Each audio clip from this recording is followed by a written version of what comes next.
is preparing shelter support. Recapping the top story, the Madlanga Commission of Inquiry has heard of a massive backlog of firearm-related cases. For SAFM News, I am Anne Musa. And it's a very good morning to you from the sports desk here at SAFM. We've got plenty of action. The Proteas men opening their T20 series against Pakistan today, and the Springboks are bracing for a spirited Japan side. We'll have details just before 6:30. SAFM, guiding you through the rush hour traffic. Good morning. We start off in Cape Town with a crash on the N2 inbound in front of Khayelitsha. It's happened between the Spine Road and Muway exits, and such is the volume of traffic on that N2 this time of morning. The queue building up quite heavily. You'll get past Baden Powell, and then you'll join the back of that slow-go traffic up towards that crash scene. Looks okay across Gauteng. No major problems this morning. Of course, roadworks are in now, reasonably long-term. R21 North at Olifantsfontein. So if you're leaving the airport en route to Pretoria, expect some delays there. And Pietermaritzburg, Durban, checking fine. Looking okay through Cliffdale and Key Ridge area. There is a lot of mist inland and northern parts of KZN, around sort of Vryheid area and surround, so drive carefully through misty conditions that way, please. With your traffic updates, I'm Rob Byrne.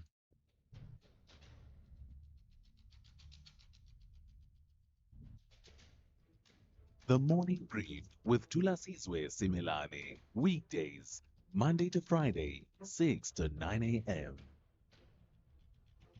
The Morning Brief with Thulasizwe Simelane. Weekdays, Monday to Friday, 6 to 9 a.m. It has just gone 8 minutes after 6. Today is Tuesday, the 28th of October, 2025. Live and direct from Auckland Park here in Johannesburg to wherever you're hearing us from this morning. In every city, in every town, Dorpi, Township, Kasi, village and hamlet. From the highways to the byways, from the hinterland to the heartland. Good morning to you and welcome to it, the Tuesday edition of the Morning Brief here on SAFM 104 to 107. Here's some of what's coming up over the next 3 hours. No country for old men. How about an entire continent for old men? Cameroon has just elected the oldest sitting head of state in 92-year-old Paul Biya, while their not-so-distant neighbors, Cote d'Ivoire, have just re-elected no spring chicken, 83-year-old Alassane Ouattara, for a fourth term.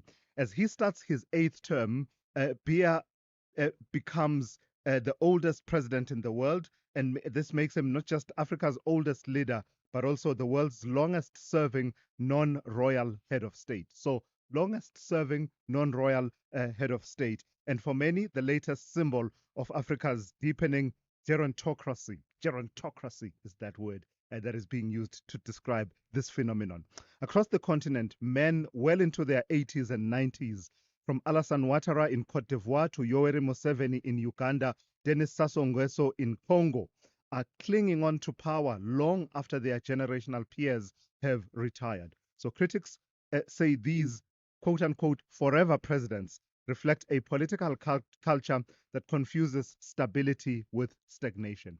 We'll delve into it a little bit. It's an interesting phenomenon, just this gerontocracy ruled by old men that we see in many parts of the African continent, which is a bit of a contradiction, because if you look at the population bulge of the African continent, it is actually a very youthful continent. But when it comes to leadership, I don't know, maybe it's rooted in our preference for, I don't know, this. In fact, this is what we will tease out with our guest at the top of the hour 7, Lerato Tsebe, the argument being that age is considered to come with wisdom in African culture, in African cultures, that age tends to come with wisdom. Is that it, or is it just simply a matter of a political culture that confuses stability with stagnation? So we'll be talking to Lerato Tsebe at the top of the hour to unpack, at the top of the hour 7, to unpack that phenomenon. It's one of the most sensitive moments yet in the Madlanga Commission, and it's a conversation we were meant to have yesterday, but we will pick it up today. The allegations of bribery being leveled against the acting judge president of the Gauteng division, Aubrey Letwaba, that have sent shockwaves through the legal fraternity. Now, the Pan-African Bar Association of South Africa, PABASA, is urging fairness and restraint, warning that untested claims must not become public fact before Judge Ledwaba has had the chance to respond. Pabasa says it's deeply troubled by what it calls a dangerous culture of accusations being aired at commissions of inquiry without due notice or opportunity to rebut them for those who are implicated. Meanwhile, the watchdog group Judges Matter is calling on witnesses to substantiate their claims, saying evidence, not speculation, must guide how these serious allegations are handled. So at about 7:15 this morning, I'll be in conversation with Pabasa Secretary General Dalimpofu. He'll be talking to me and just teasing out the complexities and the sensitivities around how to properly ventilate these allegations without unduly tarnishing the image of the judiciary. So that conversation with Dalimpofu at about 7:15 coming up this morning. Advocate Dalimpofu, Senior Counsel. Lena Kapave. It doesn't really roll off the tongue, but it may just be the game changer our fight against HIV and AIDS needs. So, in a landmark development for the country's fight against HIV, the South African Health Products Regulatory Authority, SAPRA, has now officially registered lenacapavir, a long-acting injectable medicine designed to prevent HIV infection. This approval marks a critical step towards the rollout of that breakthrough HIV prevention option that could reshape the country's public health landscape. So at about 7:20, we'll pick up the conversation with Minister of Health, Dr. Aaron Motsoaledi. We talked to him about 2 weeks ago. It was still in the process of being evaluated by SAPRA. Now it's been approved. We'll explore the options, including how to make it affordable and how to roll it out more widely, as widely as possible within the ambits and the limits of what's possible with the budgets. So the plan is to start rolling it out sometime next year. Dr. Aaron Motsoaledi, the Minister of Health, my guest at about 7:20. Morning, morning brief team to your stations, please, for the takeoff. We have Ann Musa at the news desk, Rob Byrne on your traffic. Zaikan is watching all things sport, Melissa Puta with the morning brief in brief. Dowling Lechela with your insights into the economy, business and market updates, as well as more Africa, Sipho Mantula at about 7:20 coming through with the Africa update. In all of it, let's have a conversation. Let's lead the conversations that move us. The number to dial to be a part of those conversations is 086 000 2032. Your WhatsApp voice notes, please send them to 0614 104 107. We've started it up, revved it a few times. It's idled and warmed up nicely. Let's put it into gear and get it started on this Tuesday morning. If you think you cannot afford a lawyer, think again. Clientele Legal has made professional legal services affordable. You receive up to 745,000 rand worth of legal services per year. Our range of plans include cover for you, your spouse, children, and extended family. Plans include cover for civil, criminal, and labor-related matters. Whether it's protection orders, gender-based violence, uncontested divorce, or poor service, your Clientele Legal lawyer will be there to assist you. Our services are convenient. Simply pick up the phone and call your lawyer or send us an email and we'll get back to you. All plans include a bail benefit of up to 5,000 rand and we'll go to the police station and pay it for you. Plus, Clientele Legal offers you 24-hour telephonic legal advice. SMS SAFM to 32195. That's SAFM to 32195. Clientele General is an authorized FSP and licensed non-life insurer. T's and C's online. Standard rates apply. Big stories of the day. Hashtag the morning brief. All right, here to kick us off is Melissa Puta with the morning brief in brief. Melissa, let's start with some tragic news coming out of Durban. What happened with this incident with lift doors in that city? Yeah? Good morning, Thulasizwe. A tragic incident at Homie Flats in Durban left one of the Dlamini twins dead and the other critically injured after falling into an unsecured lift shaft. Their father, Kaya Dlamini, blames faulty lift doors and slow emergency response, accusing the building's management of negligence and withholding security footage. He has launched the hashtag Justice for Dlamini Twins campaign, calling for a criminal investigation into into this whole matter. The incident has sparked public outrage and demands for accountability, while Homie Flats has yet to issue a statement about what happened, and police have said that they are following due processes in this matter. So we will have to follow and see how the story Yeah, goes. what a tragic story. Let's turn to Parliament. They've been doing some oversight over Milnerton High School. What did they find? So, Parliament's Social Services Cluster Oversight Committees have found a deep rooted culture of bullying at Milnerton High School following their visit after a viral video showed a 16-year-old pupil being assaulted by classmates. Committee chairpersons Joy Maimela and Maki Feni condemned the incident, warning that such violence, often linked to racist behavior in former Model C schools, threatens learner safety and the integrity of education. The committees criticized the lack of comprehensive anti-bullying policies and inadequate psychosocial support, noting that one social worker serves up to 30 different schools. They also raised concerns about poor accountability and reports that a rugby coach allegedly enables the bullying within the school. A disciplinary hearing has been held within outcomes pending provincial approval. Oversight will continue to ensure stronger safety measures and support the Yeah. affected learners. So clearly, it's a story we shouldn't be moving on from until we No. get to the bottom of the culture that makes it possible for incidents like this, not only at Milnerton High School, but also in various schools across the country.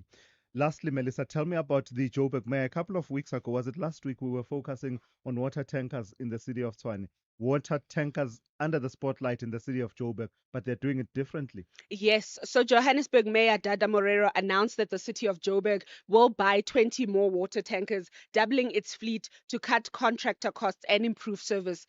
As part of the city's water turnaround strategy, Johannesburg Water has been ring-fenced as a trading entity, improving accountability and billing efficiency. Water-saving measures have cut daily consumption by 90 megaliters, and the city is cracking down on illegal connections of water. Major reservoir and water plant upgrades are also currently underway along the new towers in Blue Hills, Limbro Park, and Bryanston, and boreholes at schools in Westbury and Coronation Park.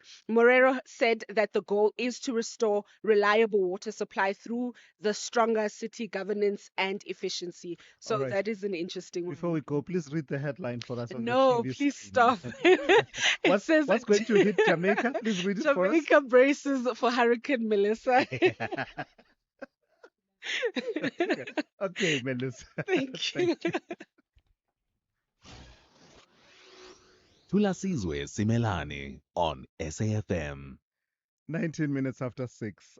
In your weather, there's one impact-based warning. It's a yellow level 2 warning. It is for severe thunderstorms resulting in localized flooding of susceptible roads, low-lying areas and bridges, large amounts of small hail, strong damaging winds, as well as localized damage to settlements over an open area over parts of the Lowveld of Mpumalanga and Limpopo. That is expected in the morning and in the afternoon over the western parts of the northwest, northern and central parts of the Free State, southern parts of Gauteng and Mpumalanga, as well as the northwestern parts of KwaZulu-Natal. I must confess, this could be worded better than it was. And I think it's a conversation we need to be having with our colleagues at the South African Weather Service. That said, the rest of your weather looks like this. Pretoria, partly cloudy with isolated afternoon showers and thunder showers, 18 to 27.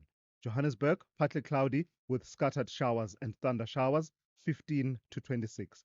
Vereeniging, partly cloudy with scattered showers and thunder showers, 18 to 28. Bombela will be cloudy with isolated afternoon showers and thunder showers, 16 to 21.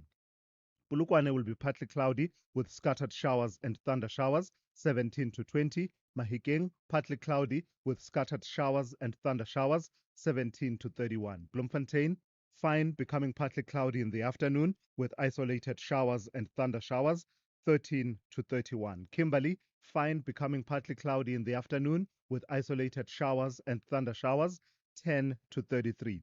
Uppington, partly cloudy with isolated showers and thunder showers, 15 to 32. Cape Town will be partly cloudy in the morning, otherwise fine with a minimum of 13 and a maximum of 23. George will be fine, becoming partly cloudy from the evening with a minimum of 10 and a maximum of 21. Gqeberha will be fine with a minimum of 11 and a maximum of 21. East London, fine 13 to 22. Durban, partly cloudy to cloudy with isolated morning showers and rain, 17 to 23. Richards Bay, partly cloudy to cloudy with isolated morning showers and rain, 19 to 25. And lastly, Pietermaritzburg will be partly cloudy to cloudy with isolated showers and thunder showers, 14 to 23.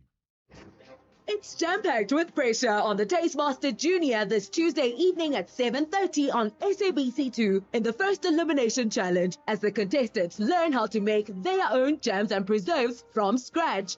Who will spread the love and who will get themselves in a sticky situation? That's the Tastemaster Junior, Tuesday evenings at 7:30, repeat Wednesdays at 1 and Sundays at 4 p.m. Only on SABC2.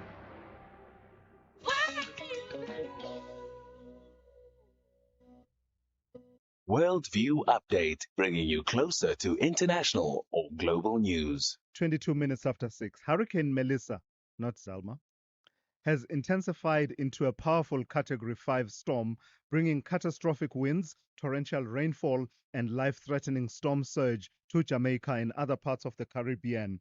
Forecasts indicate that Melissa will make landfall in Jamaica today, becoming the strongest hurricane to strike the island in recent history. Before moving on to Cuba and the Bahamas, authorities across the region are urging residents to prepare for extreme conditions, widespread flooding, and potentially devastating impacts. Let's speak to Professor Francois Engelbrecht. He's Professor of Climatology, Global Change Institute at the University of Witwatersrand. Good morning to you, Prof, and thank you for your time. Category 5 hurricane, and it's billed as the strongest storm to hit Jamaica in decades. And I think I heard someone talking about the last time was around 1988. What makes a hurricane of this magnitude to be of particular concern and particularly devastating? Good morning, Tuna. Thank you for having me. Yes, an intense hurricane is the most devastating weather system that can occur on this planet. So this specific storm is currently generating sustained winds of an incredible 280 kilometers per hour. Just try to imagine that.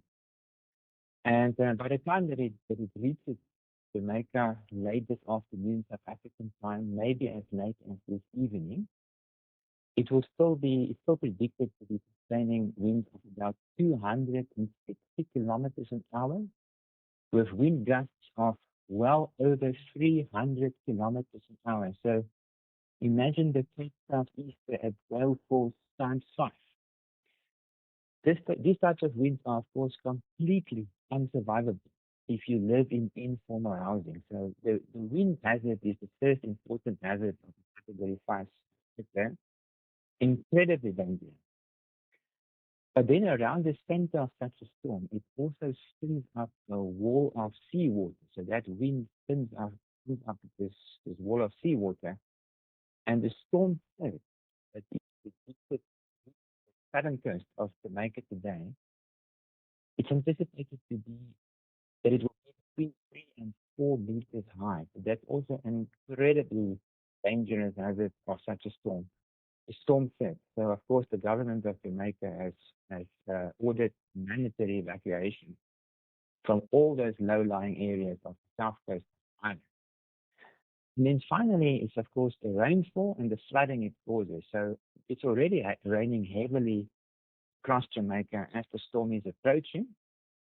The predictions are that some parts of the island will receive an incredible 1,000 millimeters of rain over a period of 4 days. It has already started. So that's the entire rainfall of Durban, the annual rainfall of Durban in 1 day. Of course, there are very, very serious risks of flash flooding across the island, and this risk has already started. It will worsen as the storm now approaches.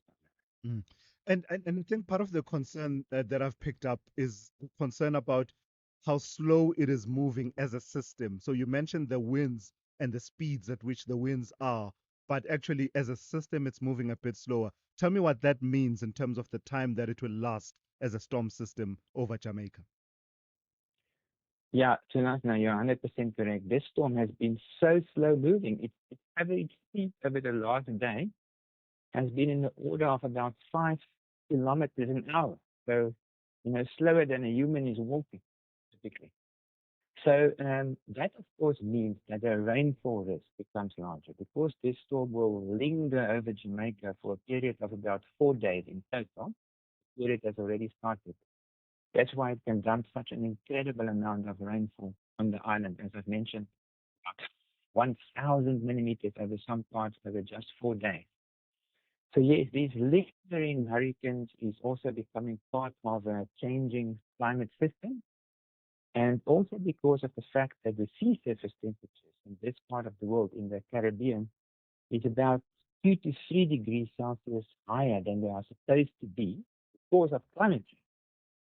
This storm has intensified much more than it was supposed to. So just from Saturday to Sunday, it changed from a tropical storm to a category 4 hurricane that we call that rapid intensity.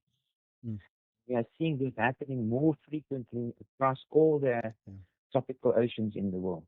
All right, let's leave it there for this morning. Thank you for your time and your insights. That's Professor Francois Engelbrecht, Professor of Climatology at the Global Change Institute at the University of the Witwatersrand.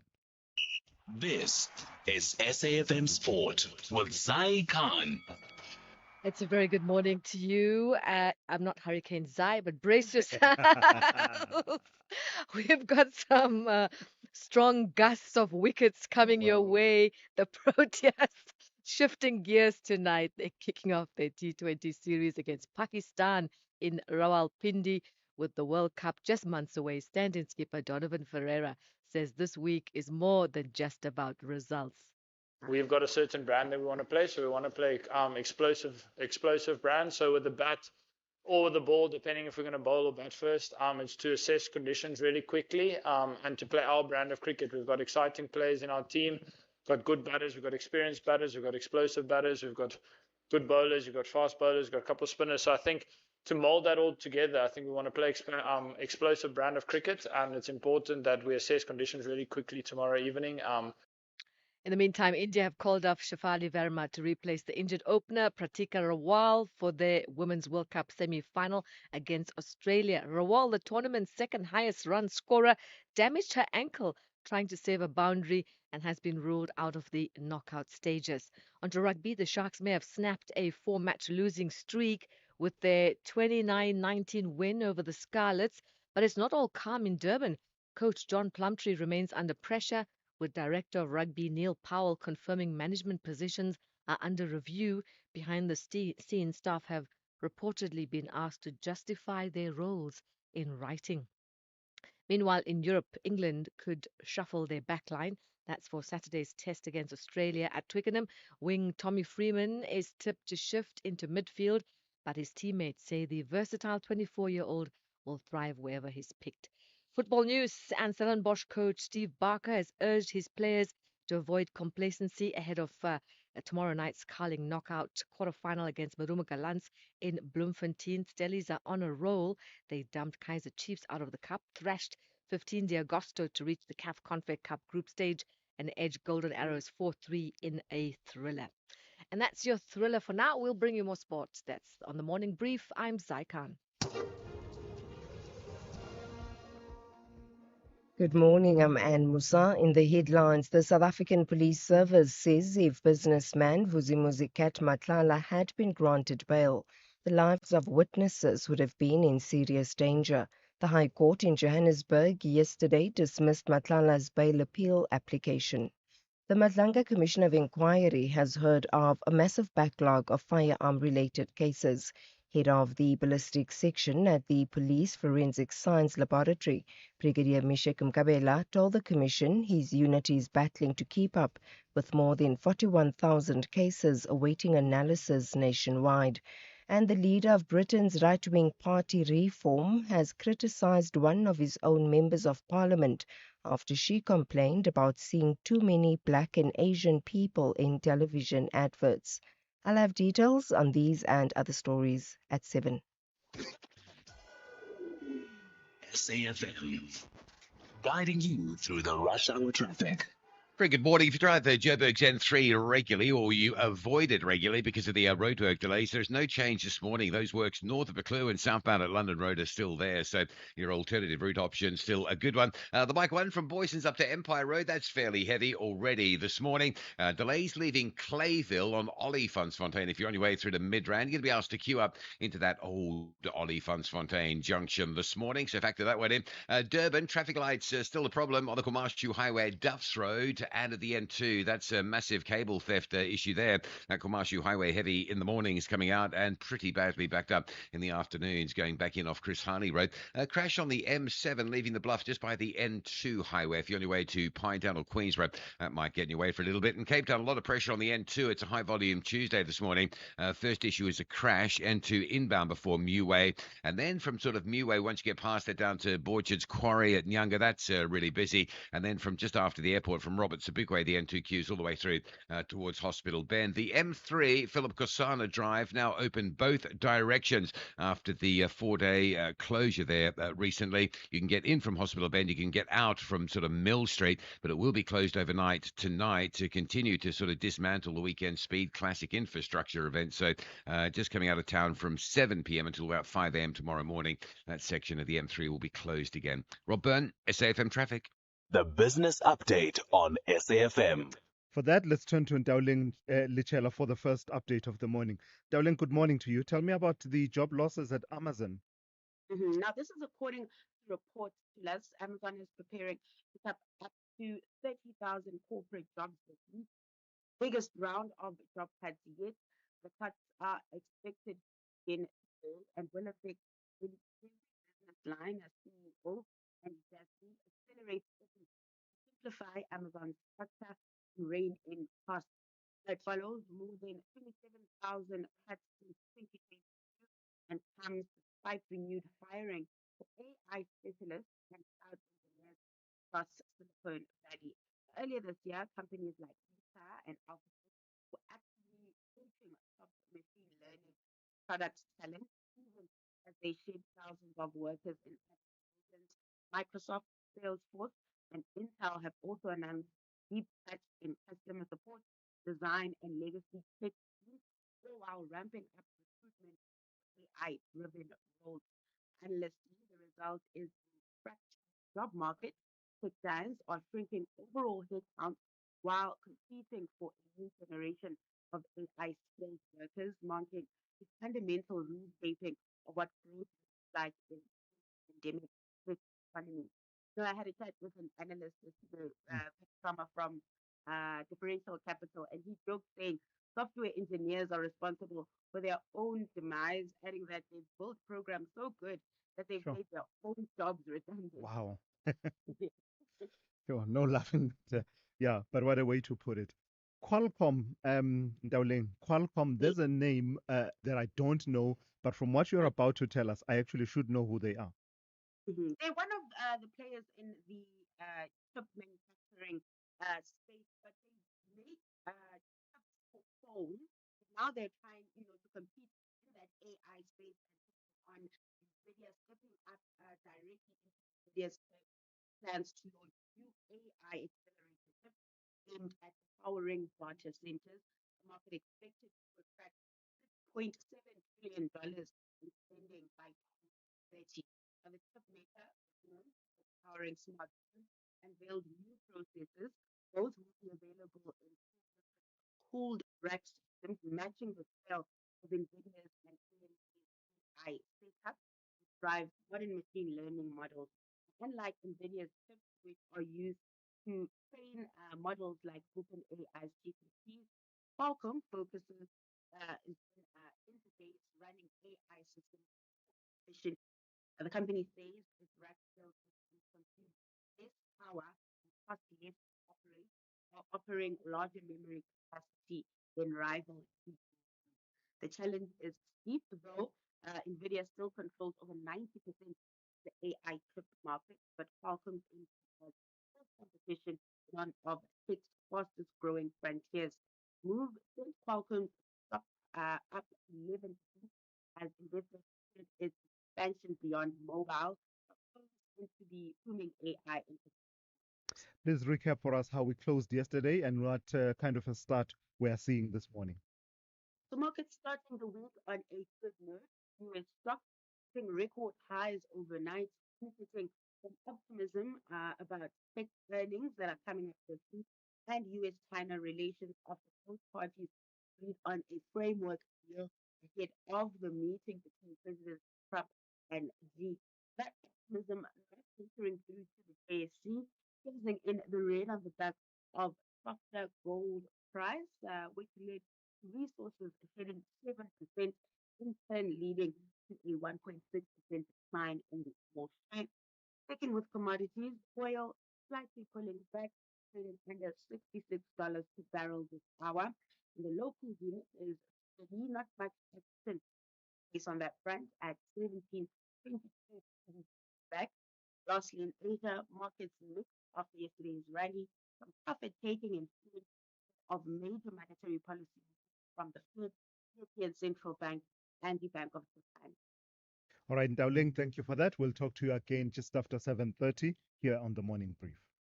Africa Update on SAFM. For that, we turn to Advocate Sipho Mantula. Raz, good morning. Let's start in Yamoussoukro. Tell me about the election. It's now been decided and settled. It is Alassane Ouattara. Refreshing morning, Tulas and Jumbo Africa to the listeners. Indeed, Tulas, the Electoral Commission yesterday announced the provisional results that confirm Alassane Ouattara with a landslide win, Tulas, 89% of the vote. And this, as are saying, that a low voter turnout also at about 50%, around 50% Tulas. Both opposition, the wife of Bagbo lost, I think he got 3%. Louis Dillon, who was a former commerce minister, got 2.4%. So you can see, Tula, that it is a challenge that Ouattara is back in office for the first time. And others are calling elections as a challenge that who will now succeed Ouattara, despite that he has said that he's fostering a new generation of leaders who will tackle the economic challenges of Ivory Coast. So elections in Ivory Coast, within just 72 hours, we get the results, but Cameroon still hanging and waiting. And over in Yaoundé, forget one term, forget two term, forget three term. We're talking 8 term for Paul Biya, the world's oldest president.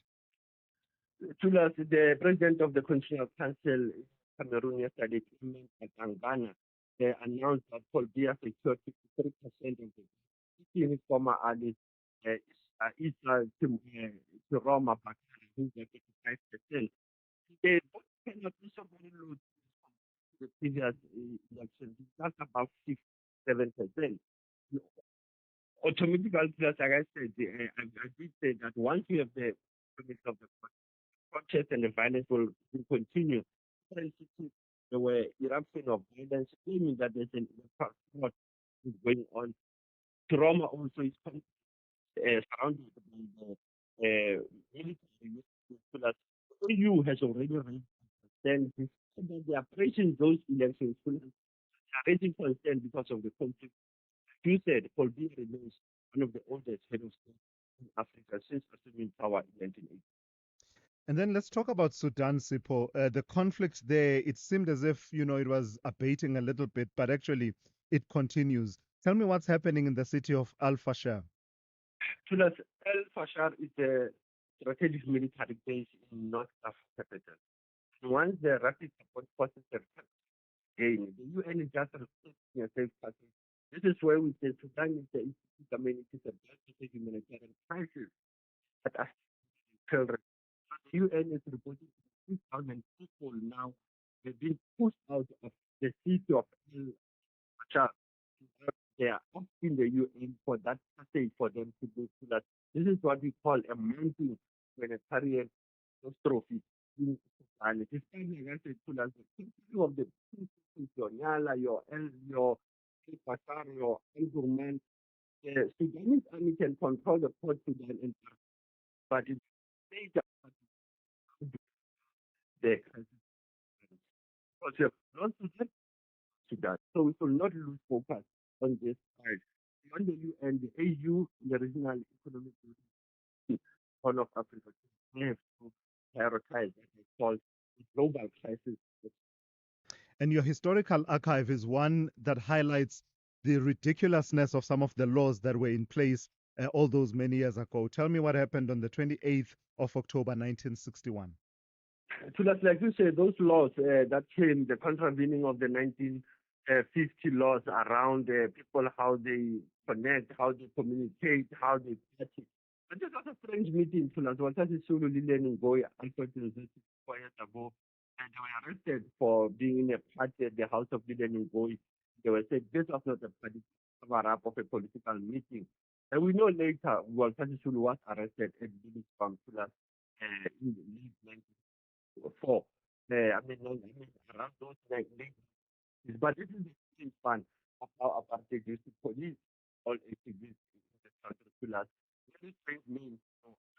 So, our former foreign affairs minister in 1994, Lady Leningoyi, when you think of the women's struggle, there was such a Zulu who also was part of the Ribonia tribe. So, you can facilitate the conversation, SFM, observing. Sipho, thank you for that. That's Sipho Mantula there with your Africa update for this morning. This October month, SFM joins the world in breast cancer awareness. We bring you conversations that highlight the importance of early detection, survivor stories that inspire hope, and expert advice that could save lives. Together, let's spread awareness and support the fight against breast cancer. SAFM, leading the conversations that move us. You are listening to the Morning Brief with Thulasizwe Simelane. All right, let's turn to the story. We wanted to bring it to you yesterday, but we were only able to do it today. It's one of the most sensitive moments yet in the Madlanga Commission. Allegations of bribery leveled against acting judge president of the Gauteng division, Aubrey Ledwaba. That has sent shockwaves throughout the legal fraternity. The Pan-African Bar Association of South Africa, PABASA, is urging fairness and restraint, warning that untested claims must not become public fact before Judge Ledwaba has had the chance to respond. PABASA says it's deeply troubled by what it calls a dangerous culture of accusations being aired at commissions without due notice or opportunity to rebut them. So let's speak to PABASA Secretary, and we're joined by Dalimpofu, Advocate Dalimpofu. Good morning to you, and thank you for your time this morning. We've been highlighting the sensitivity of needing to deal with the fact of the allegation being made and its implications, but at the same time without giving unproven allegations undue airing and ventilation. How have you as PABASA grappled with that issue? Good morning to us and your listeners. Yes, indeed. I think the starting point is this very matter. The allegations are clearly serious, but where we are coming from is to say that firstly, it's to the public about how the process works. We do understand that, quite concerned actually from allocation comes up in President Syria. But the issue is that the law and the processes that unfold, do not necessarily follow the first instinct, so to speak. So you have two schools of thought. The first is that the charge should be suspended, and the second one is that he must be placed or leave of absence. So I just want to take you to show that those two things are not feasible under something. So the first one, let's start with the suspension. It's important for the public to know that the suspension of a judge is something that is heavily, for obvious reasons, regulated by the Constitution itself and also by the JS Act. So what happens to us is that a suspension of a judge cannot be done by the chief justice, can only be done by the president. But the president himself must only act on advice of the team. Yeah. when a judge is the subject of impeachment proceedings, to paraphrase Section 173 of the Constitution. Now, what that means in simple terms is that a suspension by whoever has to do it can only happen when the judge is already the subject of a procedure, which means that there's a complaint laid against that judge. In this case, no complaint has been. Another important thing to note is that, not listen, the procedure to do a complaint has been heightened, if you like, to the fact that you can, firstly, anyone can lay a complaint. You can lay a complaint, anyone can lay. But the complaint must be in the form of an affidavit.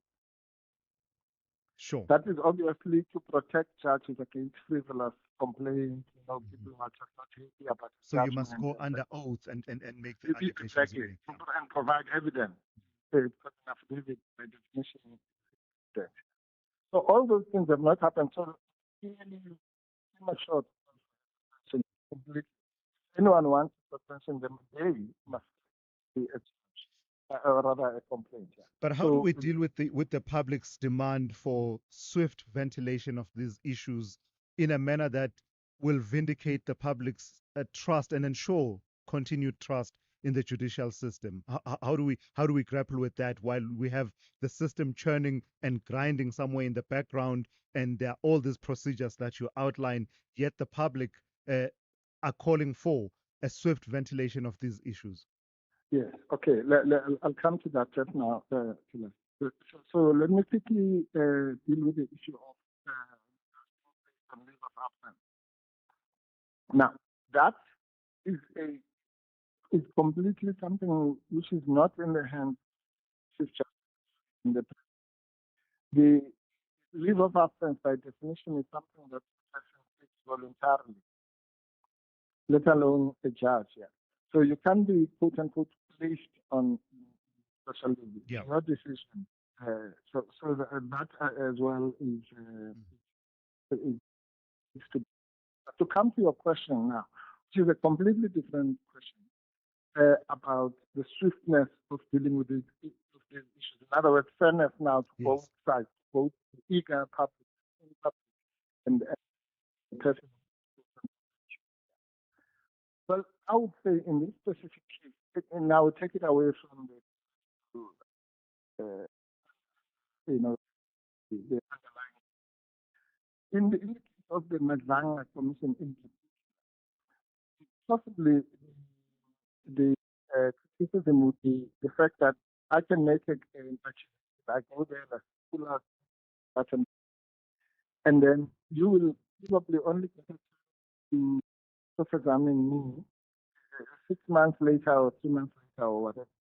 In the period, the applications are lingering over. Now, that's a question of how the Madlanga Commission in particular has been. We all know that we've seen commissions many where the person makes accusations and they get cross-examined. So, but it is what it is. As now, accusations. So maybe the solution to come to solutions, that is what you're saying. There must be some kind of leeway, well, there is, in our view, where commission, because of the nature of the situation, accelerate their reputation, confirmation, whatever. So what we're saying as Pabasa really applies whether it doesn't deal at all with the merits of it. So it is true whether the questions are true or false. What we're saying is that the fairness, public and the affected judge in this so really, in short, we're calling for, firstly, for the public, obviously, to comment in this, but to comment from a point of view of knowledge, because these are not simple procedural issues, for one.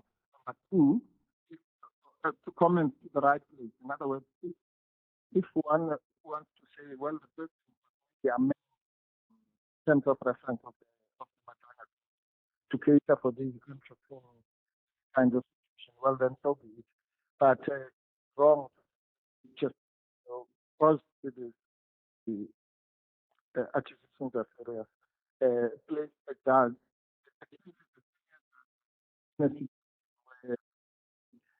well, not just the judge, the judiciary per se, now under an unfair to somebody rules themselves. All right. Let's leave it there for this morning. I've got to thank you for your time. Advocate Dalim Pofu, the Secretary of the Pan African Bar Association, Pabasa. SAFM, guiding you through the rush hour traffic. Heaviest highway around Joburg appears to be the Mike 1 at this stage. It's a real backlog, real across all lanes from Boysons all the way through to Parktown's Oxford Road. Absolutely jam-packed this morning. That's likely to just feed you slowly from the M2 from about Joe Slovo getting through Crowder Hook into the Mike 1. If you know that sort of Joe Slovo Houghton Drive alternative route up through Hillbrow, be a good idea. There's also some pressure coming out of Soweto this morning. The N1 north up towards Gordon Road looking very slow indeed, possibly a breakdown on that run through.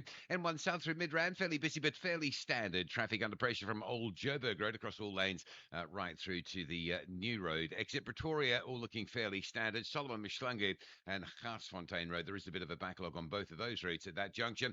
Durban, the traffic lights are still down. Kumashu Highway, Duffs Road. Kumashu Highway N2 coming out of Kumashu very slow. A lot of pressure out of Phoenix as well, from sort of Palmview down to Trade Centre and bottom of the Phoenix Highway to Chris Hani. All of those routes are really busy this morning. And there's some pressure getting through Spaghetti Junction N2 southbound coming from coming from Umgeda Road side. Just really slow getting on that link to the N3 outbound at 4 level, and that's keeping that pressure into Spaghetti quite slow today. Cape Town coming out of Tableview, Marine Drive through Sunset Beach, jam-packed. Bloberg Road out to Kuberg Road looking pretty heavily backed up, and a crash on the N2 inbound at Khayelitsha between Spine Road and Muway, pushing a traffic queue already back to Baden-Powell Drive. And the M3 looks super busy this morning. Traffic motorists sitting from Constantia Main all the way up and down Weinberg Hill towards the Paradise Road junction. Rob Byrne, SAFM Traffic. This October month, SFM shines a light on mental health awareness. This month, we bring you conversations that break the stigma, encourage care, and provide strategies to protect your mental well-being. Because it's okay not to be okay, and together, we can build a healthier tomorrow. SAFM, leading the conversations that move us. Thulasizwe Simelane on SAFM. So let's turn to this issue then. The shocking assault of a 16-year-old Milnerton High School learner captured on video and widely circulated online has once again exposed the country's deepening school bullying crisis. A parliamentary oversight visit revealed that the school had no formal anti-bullying policy, despite claims to the contrary by its principal. The incident has reignited calls for stronger accountability, restorative measures, and national action to combat bullying in schools across the country. Let's speak to Vanessa Leroux of the Parents for an Equal Education, and Vanessa is founder of that particular association. Good morning to you, and thank you for your time. So you've been involved in these processes around the oversight at Milnerton High School and just following through on what policies and measures were in place to deal with incidents of bullying. Tell me what was found and how it sits with you and the community and the parents. Hi, good morning, Tulasi. Thanks. Good morning to you, Lesson. Yes, I was part of the oversight visit, and what we found is that really no anti-bullying policy in place. And what we also found is that the school failed to report many of these incidents, because when they asked this for this year how many incidents of bullying were reported, she said only one. And that was the one that went viral. We know one through because we are actually in possession of videos that they made about 3 videos. So how could it get into just one incident? And in this case, I don't think it's just bullying. It's because of on this land because it's more than one. It's always my space. So really, there was nothing. Really, the school was no intention of doing anything about it.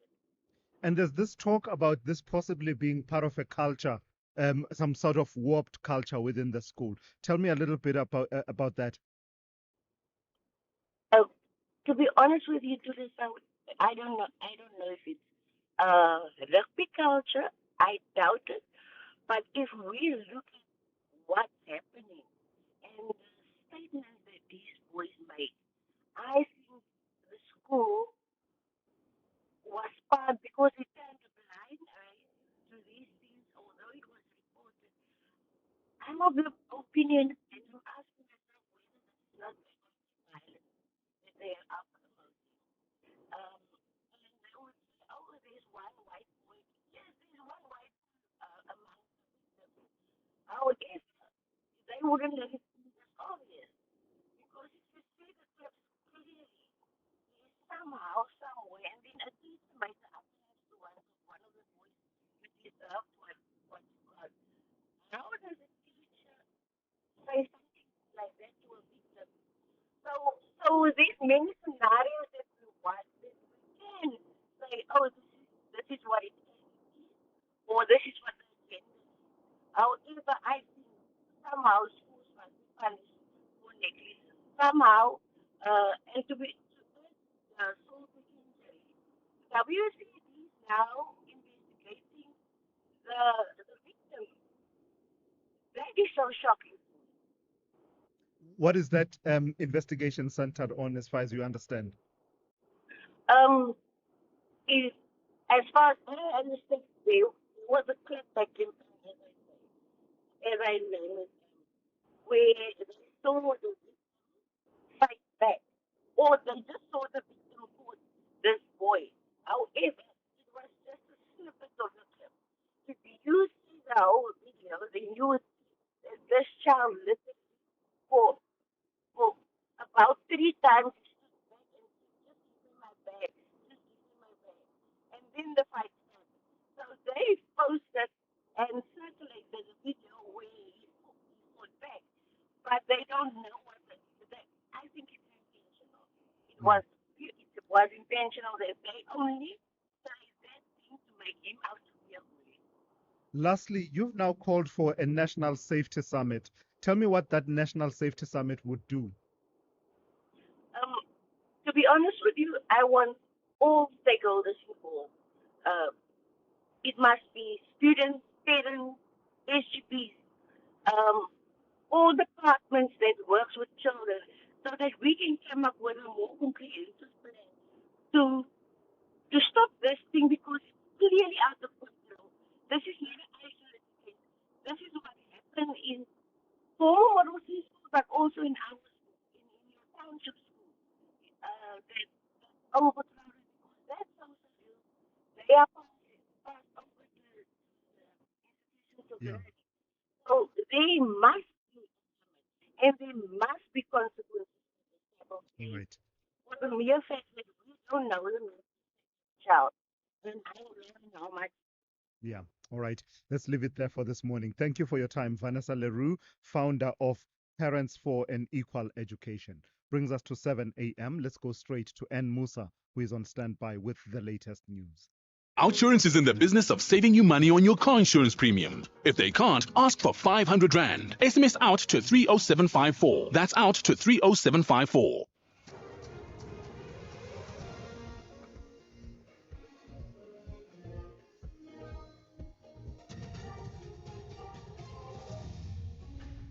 On behalf of SAFM Business Manager Anthony Soglo, the Independent Communications Authority of South Africa has found that SAFM was found negligent in not having abided by the 2024 national and provincial election regulations. In particular, SAFM failed to comply with Regulation 414B, which stipulates a broadcast service licensee that broadcasts a political elections broadcast must do so in accordance with the sequence and timing prescribed by the authority in terms of these regulations. in that twice, on the 12th of May 2024 and 13th of May 2024, 14th of May 2024, 15th of May 2024, 16th of May 2024, 17th of May 2024, three times on 19 May 2024, 20th of May 2024, 25th of May 2024, and 26th of May 2024. SAFM broadcast a particular political election broadcast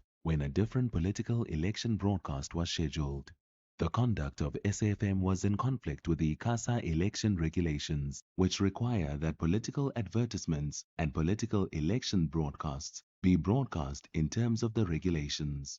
SAFM further extends its apology to ICASA and to its listeners for having committed the contravention. In our top stories, police beef up security in the Matlala case and Hillary Gardi murder trial resumes this morning. Good morning. The South African Police Service says if businessman Vusimuzikat Matlala had been granted bail, the lives of witnesses would have been in serious danger. The High Court in Johannesburg yesterday dismissed Matlala's bail appeal application. In September, Matlala unsuccessfully applied for bail in the Alexandra Magistrates Court, which ruled he was a flight risk and a danger to society. Matlala is accused of orchestrating the failed assassination of his former girlfriend, Tebogo Tobejane, in October 2023. National Police spokesperson Ethelinda Mate. We are linking him to 3 attempted murder cases, the one of Ms. Tebogo Tobejane, as well as the attempted murder of Mr. Joe Sibanyoni, and the 3rd attempted murder case of DJ Fetis. We've had to also beef up security for our investigating team that is working around the clock on all these cases. And as well, the witnesses' lives are at risk. So we do welcome this decision to keep him behind bars, where we strongly believe that he belongs.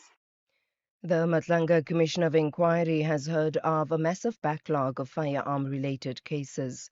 Head of the ballistics section at the Police Forensic Science Laboratory, Brigadier Mishek Mkabela, told the Commission his unit is battling to keep up with more than 41,000 cases awaiting analysis nationwide.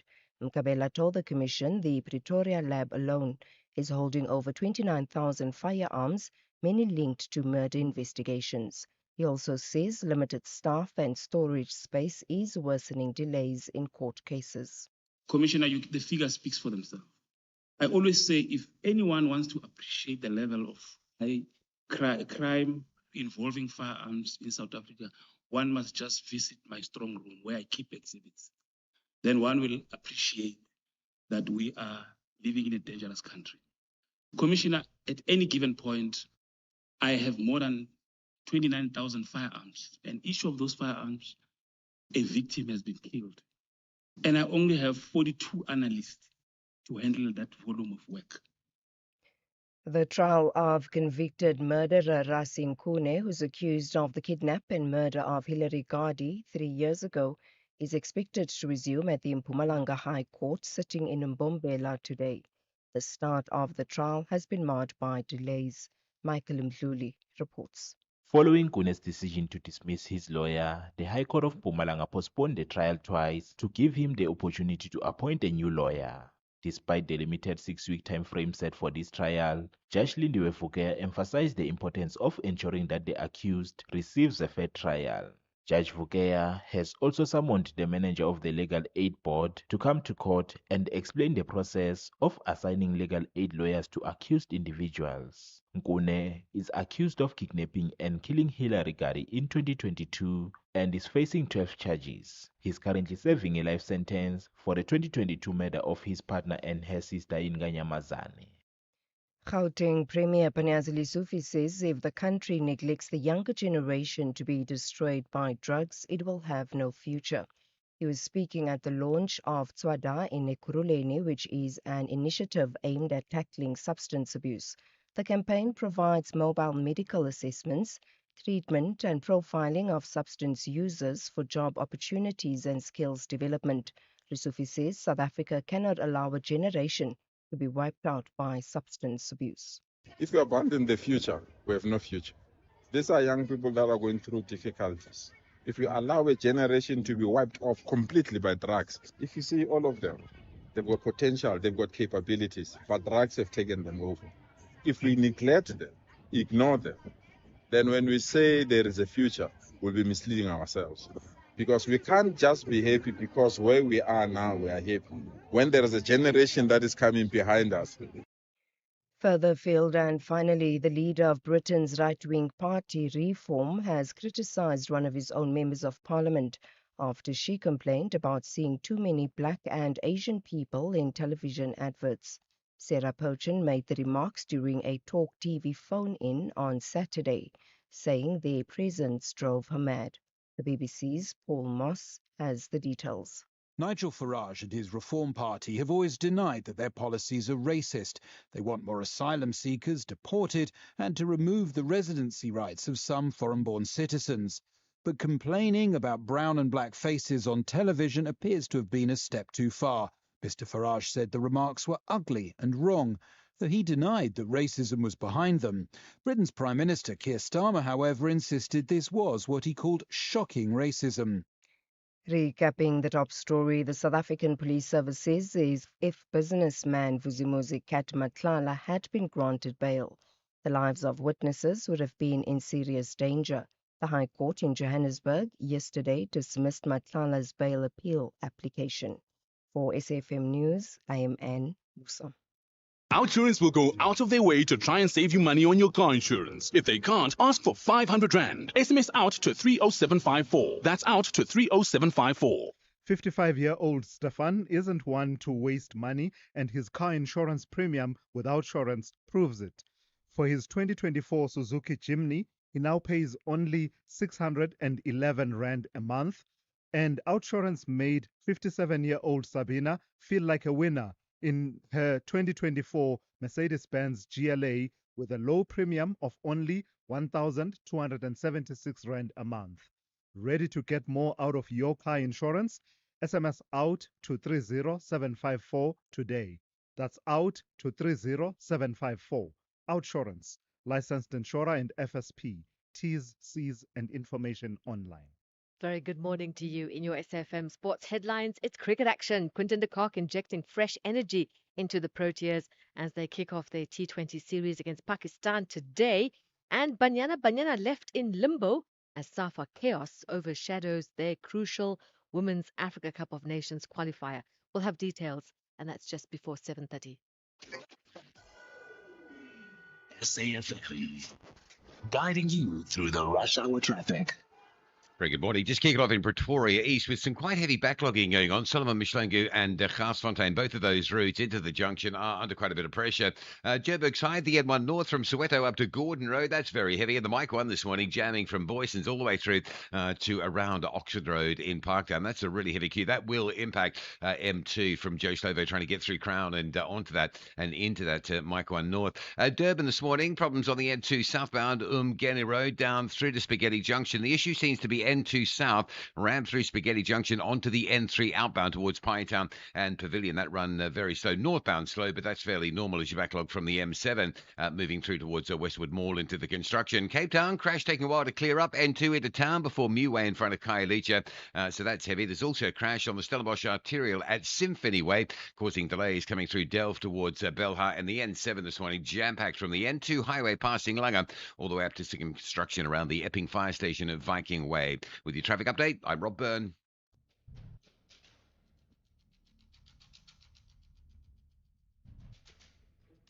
The Morning Brief with Thulasizwe Simelane. Weekdays, Monday to Friday, 6 to 9 a.m.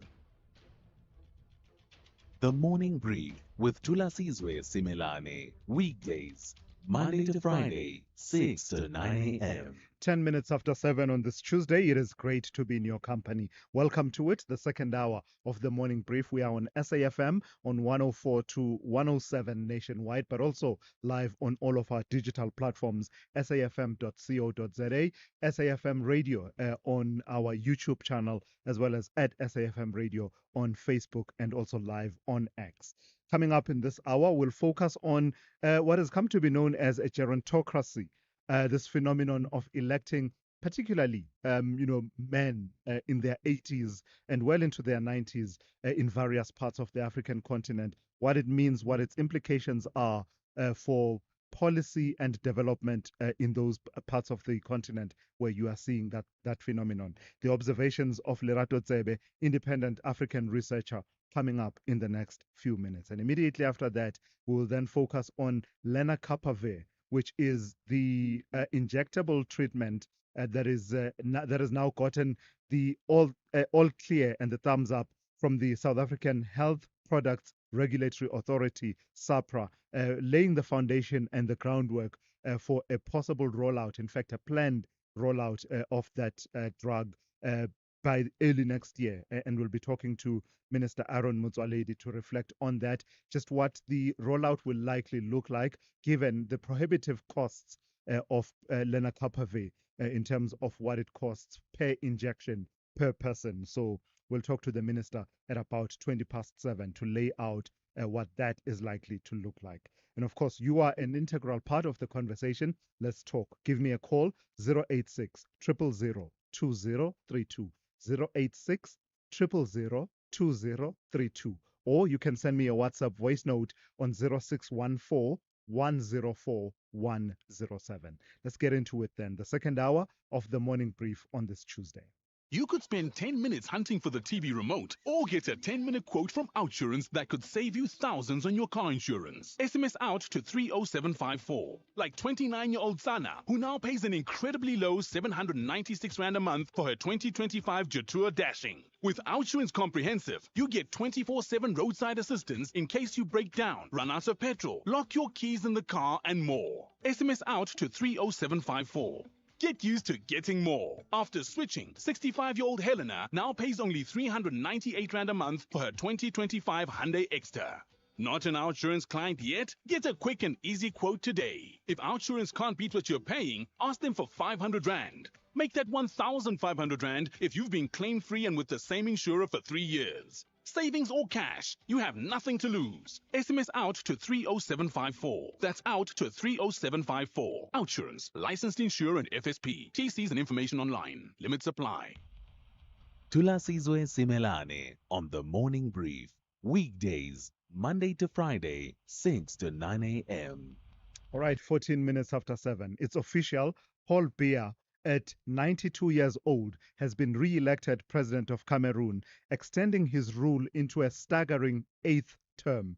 That makes him not just Africa's oldest leader, but also the world's longest-serving non-royal head of state, and for many, the latest symbol of Africa's deepening gerontocracy.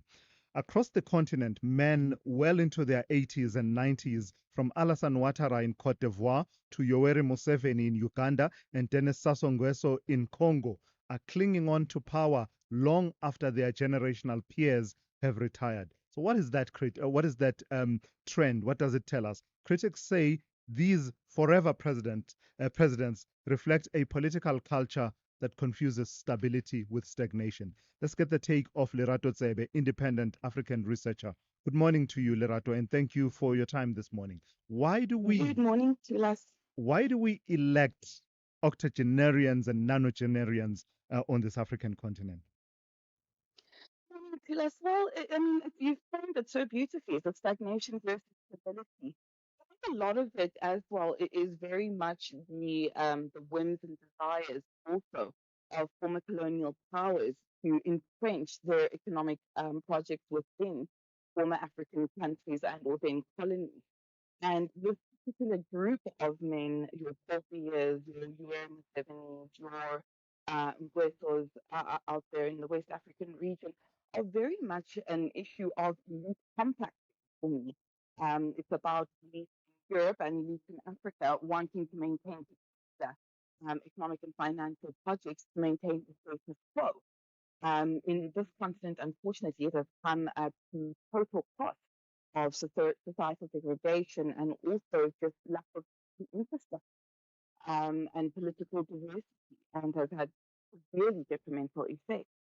Sure, that's an interesting take. But to what extent does the history of the struggle against colonialism also count for it, in that the leaders we know are the leaders who were involved in that anti-colonial struggle. And for a period of time, those were the people who were the obvious people to elect.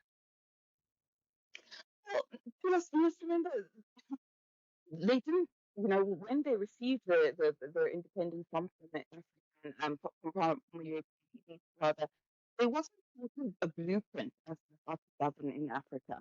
However, that doesn't excuse the fact that the retention of power is now part of the political culture, in my opinion, of the country. Yesterday, I was reading that for in Cameroon, for example, that there is also a belying fear, whether it's manifest or not, for many young people in these countries where they have long-serving rulers, that this could signal to them that once you have retained political power and you are in office, that power is never easily surrendered or not voluntarily surrendered. So there is a responsibility to us right now, um, on young African people to see an example of a democratic process and a peaceful relinquishment of political power. And how does this tendency to elect these older men sit side by side the fact that the African continent, in terms of its population structure, is the most youthful of the continents? The youth bulge is quite significant on the African continent, given the ambitions of young people and just their own ways and preferences of what they would see, they would want to see playing out going into the future. That's us. Now. I'm not sure. It's very difficult as well. There is two sides of the coin, with the overthrowing of power of long-standing leaders. And yes, in the Ivory Coast and in Cameroon, it is very much looking as though that is the direction in which the wind is blowing. However, there is also another outstanding example of what happens when once you have overthrown power, what are some of the decisions that or what happens afterwards, which is the North African Spring, where we've had total instability now for nearly a decade later. And there hasn't been a real, again, a blueprint map as to how we want to govern, how we intend to build institutions, what is the democratic formula that we want to realize and apply to our own domestic context. I think that we need to be able to really think about young youth in Cameroon. Especially, I was just reading that it's about 40% of the population is under the age of 55 or 45. That is an extremely young country. And the fact is that they haven't seen an example of a peaceful democratic transfer in power. And doesn't by the look of and the volume of the protest doesn't look like there's going to be one. Yeah, all right. Thank you for your time and your insights this morning. That's Lerato Tsebe, independent African researcher, weighing in on what has come to be known as gerontocracy on the African continent. 48 countries have gathered in the Middle East for the massive FIFA Under-17 World Cup Qatar 2025. It's game on everywhere. Rally behind Mzansi's Amachimbos and 9 African nations as they chase glory on the world stage. Catch the action live on SABC Plus, SABC radio stations, and SABC TV channels from 3 to 27 November 2025. Proudly brought to you by SABC Sport. Big stories of the day. Hashtag the morning brief. 20 past 7. In a landmark development, in the country's fight against HIV and AIDS, the South African Health Products Regulatory Authority, SAPRA, has officially registered lenacapavir, a long-acting injectable medicine designed to prevent HIV infection. This approval marks a critical step towards the rollout of the breakthrough HIV prevention option that could reshape the country's public health landscape, particularly as the country remains home to the world's largest HIV epidemic. And for years, scientists and policymakers have viewed SAPRA's approval as the decisive factor in determining whether this new prevention tool could be made available locally. So let's speak to the Health Minister, Dr. Aaron Motsoaledi, who joins me now for this conversation. Good morning to you, Minister. Thank you for your time. A couple of weeks ago, when we spoke, This was pending review by SAPRA and approval was pending. It has now come through. What does it signify in the trajectory of us tapping into lenacapavir and making it part of the tools in our fight against HIV and AIDS? Good morning, Thulasizwe. Good morning to the listeners. Thank you very much for having me. It's a very good announcement.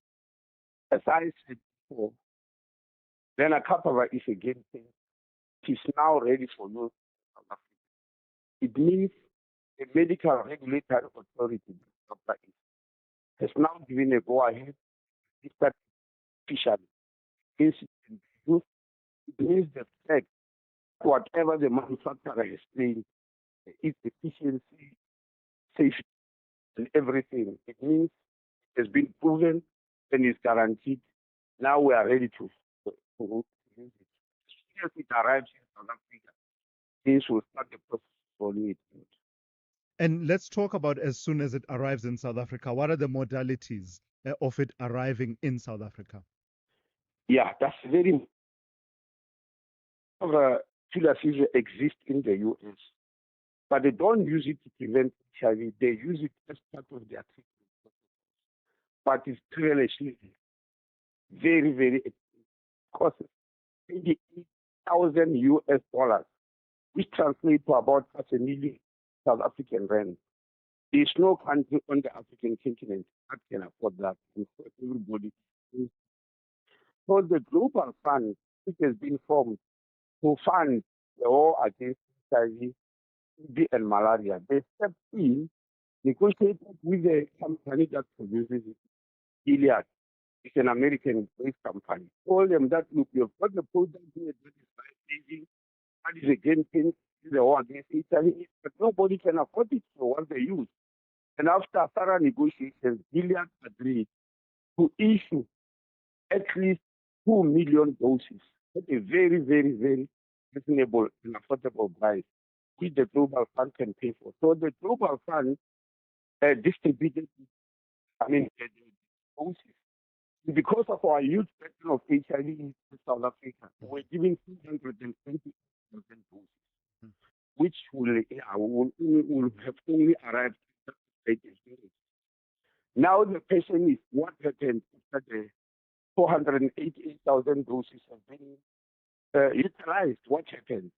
So during UNGA in September, you are aware that we're all in the United States for the United Nations General Assembly. During that period, the Clinton Health Initiative of the former president of the U.S., Bill Clinton, together with USAID, VETRH, and the pharmaceutical company called Dr. Reddy's, they came together to launch a campaign whereby Dr. Reddy's will be able, with their help, to manufacture a generic which will sell for only $40, $28,000, $40, meaning it's going to reduce the price 700 times.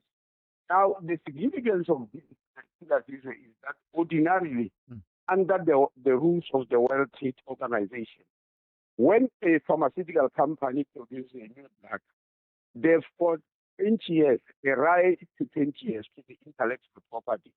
This simply means for the next 20 years, no one else is allowed to produce that drug and sell it whatever. Yeah. Only the manufacturer has got that right. Now, you are aware we don't have 20 years. Yes. We absolutely don't have. So what happened is the Clinton Health Asset Initiative went to negotiate with the company Gilead. Please give a voluntary license to save the world. Gilead, of course, because of negotiations, but also pressure from activists and other people, agreed to give 6 voluntary licenses. That means 6 companies can start manufacturing it. They don't have to wait for 20 years. Yeah. And they sell it as a generic, which is very affordable. Now, Dr. Reddy's is just one of those 6. So they've agreed they are going to produce it for $40. But the first product of that agreement will only come in maybe late 2027. Yeah. In the meantime, for SAPRA registered it, we'll be using the rolling out 488,000. Yeah. So how do we decide prioritization, though, Minister, if we have 488,000 doses of this medication? And also, I'm just wondering, are we not seeing the makings of yet another dependence on aided, treatments coming into the country, into our fight against HIV and AIDS? Maybe let me correct myself, actually. It's 480,000 individuals. Sure. That would 100 doses because I think twice I made that mistake. Sorry, Minister, say that again. I think your line broke there for a moment. You're saying 488,000 individuals and how many doses? About 900,000 doses, yes. I made that mistake, which means it will be given 488,000 individuals who get 2 doses a year. So you multiply. So how will we prioritize? Yes. Yeah, fortunately, you are aware that about 10 days to 2 weeks ago, when you interviewed me, we had just had what you call a round table, where under South African National Aid, we came together, government, business, researchers, scientists, civil society, etc., including our development partners, World Health Organization, UN, UNICEF, were all here in Johannesburg. We said for the whole day what to call a round table. Answer the very question that we are asking. How do we categorize it? How do we make sure that who do we prefer first? Who do we prioritize rather? Yes. And so that question has been answered. We are going to prioritize HIV. Remember, it's for HIV negative people. So our target will be adolescent young girls because they are the ones who get very, very easily. I'm sure you know we're thinking that so. Which is that young girls are most vulnerable. They will be prioritized. But we also prioritize key populations. You know, the well-known key populations of men, heavy sex workers, etc. So those will be the people who, but target is young girls who are is must stay negative forever. Yeah. And lastly, Minister, is there in the trajectory between the first doses being made available and the generics coming into stream, is there space there for public resources, funding, and basically procuring lenacapavir for rollout beyond the initial 408,000 people? Because part of the conversation has been about not creating another dependency that may leave us vulnerable if that funding dries up. Yeah, we are going to integrate it in our normal HIV AIDS program. During this 1 year, when we are rolling out 208,000 people, we are going to be doing that in order to deal with what we are seeing. But for now, the global fund is going to spend 29 million US to help us in this rollout. When they finish, we will be ready because it will be just part of our HIV AIDS program. Remember, all these problems which we call dependency. South Africa has never depended on the US to buy ARVs. We've said that many times even when out. ARVs, 90% are bought from our own fiscal, from our own treasury. We buy ARVs for the 5.9 million South Africans who are on ARVs. The Global Fund is helping us 10% of that. So it will just be a continuation of helping us with that 10%. And we really don't think it will All right, Minister. When the generic comes in, we'll find us everything incorporated. In other words, in the budget processes of the country, we've already started integrating the of providing lenacapavir. All right. What is a game changer? We've got to do it. All right, Minister, let's leave it there for this morning. Minister Aaron Motsoaledi, Minister of Health, talking to me about the approval of lenacapavir with SAPRA, the South African Health Products Regulatory Authority. Let's go to N. Musa and then we'll come back to Zai in a moment. Good morning. Thanks, Trulas. In the headlines, a new witness will take to the stand at the Madlanga Commission of Inquiry in Pretoria this morning. The new witness will testify remotely but on camera. The South African Police Service says if businessman Vuzimuzi Matlala had been granted bail, the lives of witnesses would have been in serious danger. The High Court in Johannesburg yesterday dismissed Matlala's bail appeal application. And the UN Secretary-General has expressed grave concern over the recent military escalation in Al Fashir, the capital of Sudan's North Darfur province. I'll have details on these and other stories at 8. This traffic report is brought to you by Auto & General Business Insurance. Auto & General, never not there. Auto & General is a licensed non-life insurer and FSP. T's and C's online. SAFM, guiding you through the rush hour traffic. Good morning. A couple of crashes now in the wrong places. The N1 South coming out of Pretoria down to Joburg. Crash at Fontaine Road. Traffic heavy all the way back into Brockfontein. High volume and that crash. It's a very heavy run through Midrand this morning.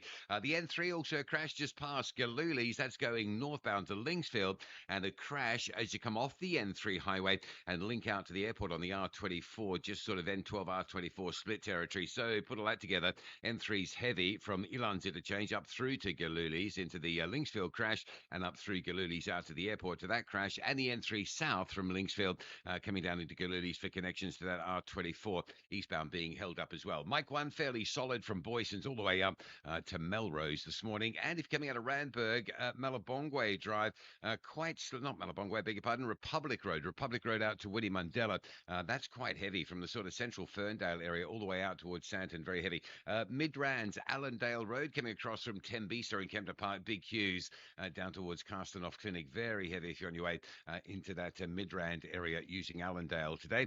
Durban breakdown on the N2 southbound before Spaghetti Junction. That's a heavy queue back past Inunda Road. Northbound, it's a bit of a mess as well with queues from Cement Factory moving up in towards Westwood Mall territory. There is a bit of rain about Durban this morning, so really everything on a slow go. And also the N3 now just starting to queue up at Key Ridge on your way slowly towards Pietermaritzburg. Coming out of Pietermaritzburg, looks like a breakdown around Market Road on your way to Durban. That is slow. Cape Town, 2 crashes on the highways, one inbound at Khayelitsha. That's the N2 before Muway.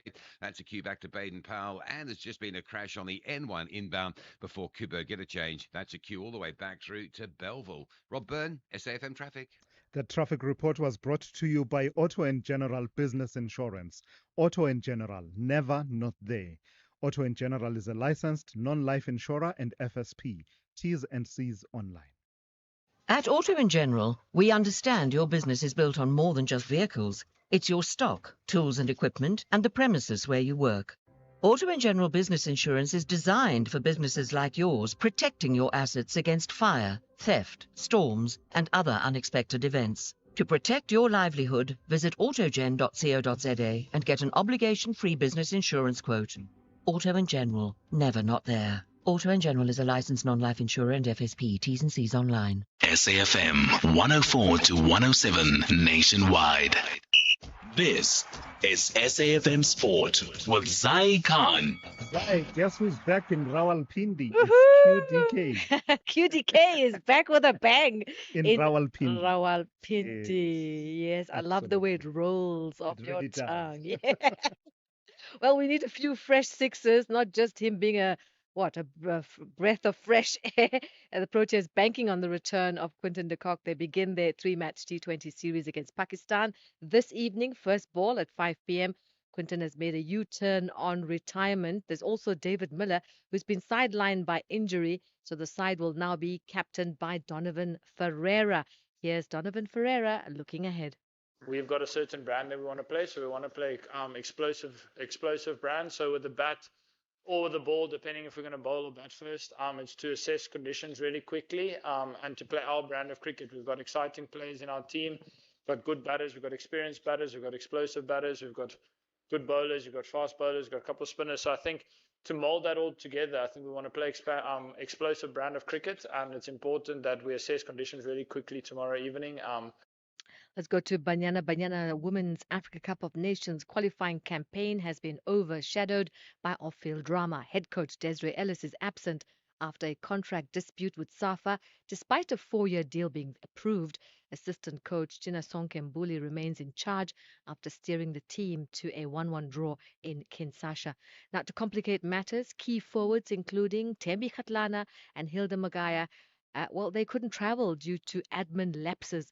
Now, this leaves South Africa needing a decisive result in tonight's return leg at FNB Stadium to secure their spot at next year's WAFCON. On to football overseas, Napoli star Kevin De Bruyne faces months out after tearing his thigh while scoring in their Serie A win over Inter Milan. And in France, Leo Wonderkin Malik Fofana will undergo ankle surgery after injury against Strasbourg, which is another blow to their season. And finally, boxing, the Filipino legend Manny Pacquiao has been named vice president of the International Boxing Association. The 8 division world champion says he wants to focus on athlete first programs, though the body remains under scrutiny after years of governance disputes with the IOC. Olympic boxing will now fall under a new federation at the 2028 Los Angeles Games. We'll be back in the boxing ring, top of the hour. More sport on the morning brief. I'm Zai Khan. The Business Update on SAFM. For this hour, Dowling, let's start with news from retail. Tell me about Pick n Pay's turnaround. How's that shaping up? So the recovery at Pick n Pay has started to bear fruit. The retailer has halved its interim headline loss, 439 million rands from 803 million rands a year ago. The improvement was driven by stronger trading across its supermarkets, where like-for-like sales rose 4.8%, outpacing internal price inflation just over 2% and signaling a return to positive volume growth, also suggesting that products are actually being moved themselves. Now, shopper numbers at existing stores climbed more than 7%, while gross margins 16.9%. Pick n Pay's discount chain, in which owns a 60% stake, remains the star performer. Turnover up 13.9%, while its clothing division delivered 12% growth. Online sales also surged 44%, supported by its Mr. D and ASAP grocery delivery platform. This, however, from a low base. Now, the company's CEO, Sean Summers' decision to close or convert 65 loss-making stores while reinvesting in top-performing units has started to stabilize and even win back market share. Still, financial markets, investors not really liking the numbers reacting to these financials, as we saw Pick n Pay's share price close to lower. Analysts say investors were hoping to gain for cost, trading expenses rising in line with sales. Part two break still targeted for financial year 2023 strong and demanding.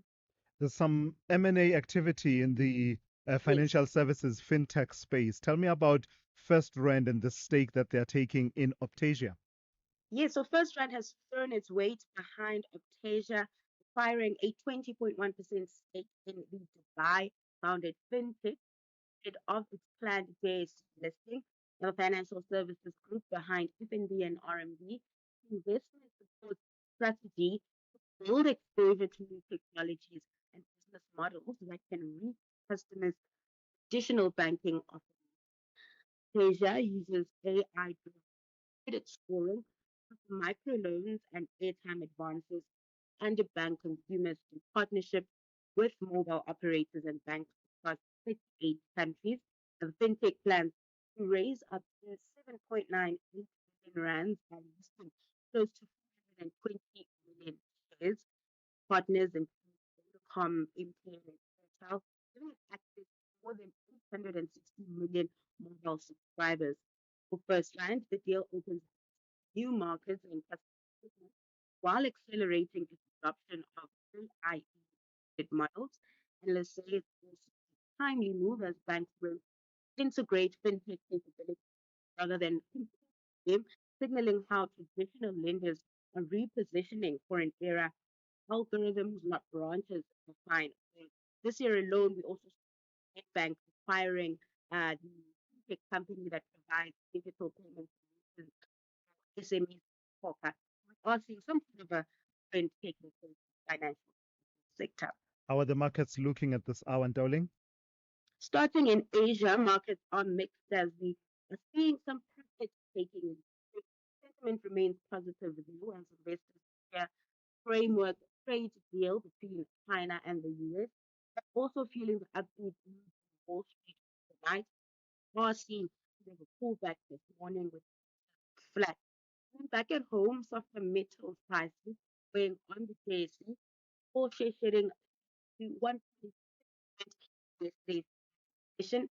Looking at the rand, it remained steady this hour at 17.20 greenback. Royal taking a dip as OPEC production plans offset Washington Beijing optimism. All right, Dowling, thank you for that. We'll talk to you once again just after 8:30 for the final update of the morning. Thulasizwe Simelane on SAFM. All right, very few but 2000 will know what I'm talking about in the next few minutes. In a nostalgic yet timely revival, the SABC is bringing back two of the country's most iconic educational dramas, Soul City and Soul Buddies. Once staples of the 1990s and early 2000s television, the beloved series have returned, this time streaming exclusively on SABC Plus. Both shows were trailblazers in using storytelling to address pressing social and health issues, from HIV and AIDS awareness to gender-based violence and children's rights. Now, as South Africa continues to grapple with many of these same challenges, their return feels both familiar and urgently relevant. Let's speak to Fina Kodisang, Soul City CEO, who joins me now on the line. Good morning, and thank you for your time. Why is this a production for this time, for the time that we're living in now? Thank you, Thulasizwe, and good morning to all the listeners. You know, 20 years later, 30 years later, we still have the same social issues. We still have gender-based violence. In fact, our country is considered, one of the hubs of gender-based violence in the world. We still have HIV new infection in 5. Latest statistics tells us that between the ages of 15 and 19, we have weekly new infections up to 1,200. So it's important for that message that was given in the early 90s to be still given today, because the issues are still remaining. We are still struggling with that understanding, behavior change, stigma is still an issue. Yeah. So we need drama that can help people understand the issue in the way that Soul City and Soul City. What's in the name, though? You're not calling it Soul City or Soul Buddies. It will be called Shayindlela. What's in the name? So we now have new partners, we have new funders, and we also wanted to ask people to pave the way, to make sure that it's a collective call to action to say, not just, nurses in the clinics that must do the work. All of us must pave the way. All of us have a responsibility to ourselves and to our communities to be a partner in fighting the scourge of gender-based violence, in preventing HIV, and in just creating an environment where young people, boys and girls alike, can thrive. And one of the themes, as you talk about gender-based violence and gender inequity, you are also talking to the issue of what you're calling a culture of violence in South Africa. Even as we speak right now, we've been talking about bullying in schools, policies or lack thereof to deal with bullying in schools. Is that one of the themes that will feature in this new series? In fact, in the new series, we are addressing interpersonal violence. Because when you look at our statistics, it's very clear that GBV is actually perpetuated in intimate relationships, right? A lot of the numbers that we see is under the umbrella of gender-based violence. You break it down, you actually see that most of it carries violence. And these are things that none of us really engage in, because we think private matters, even when you go to the police station, court, they'll say, Ahman, go and resolve the issue as husband and wife, it's a family matter. So we are trying to debunk the myth that intimate partner violence is a family matter. Everybody's business. The minute somebody is violating the other, it becomes. I take it, Fina, this is informed by an observation that storytelling to infuse these themes actually works in buttressing the message and trying to turn the tide. So I take it that from Soul City and Soul Buddies, you've got that empirical evidence that actually this works. Definitely, there's enough documented evidence to show that using entertainment works because relatable, people see themselves in love and the characters model the type of behavior we want to adopt. So it becomes something that you can learn from while also being entertained on your TV.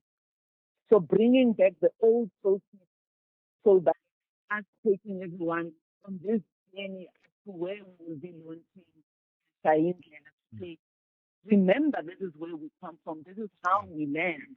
Let's continue learning and let's continue embracing different ways.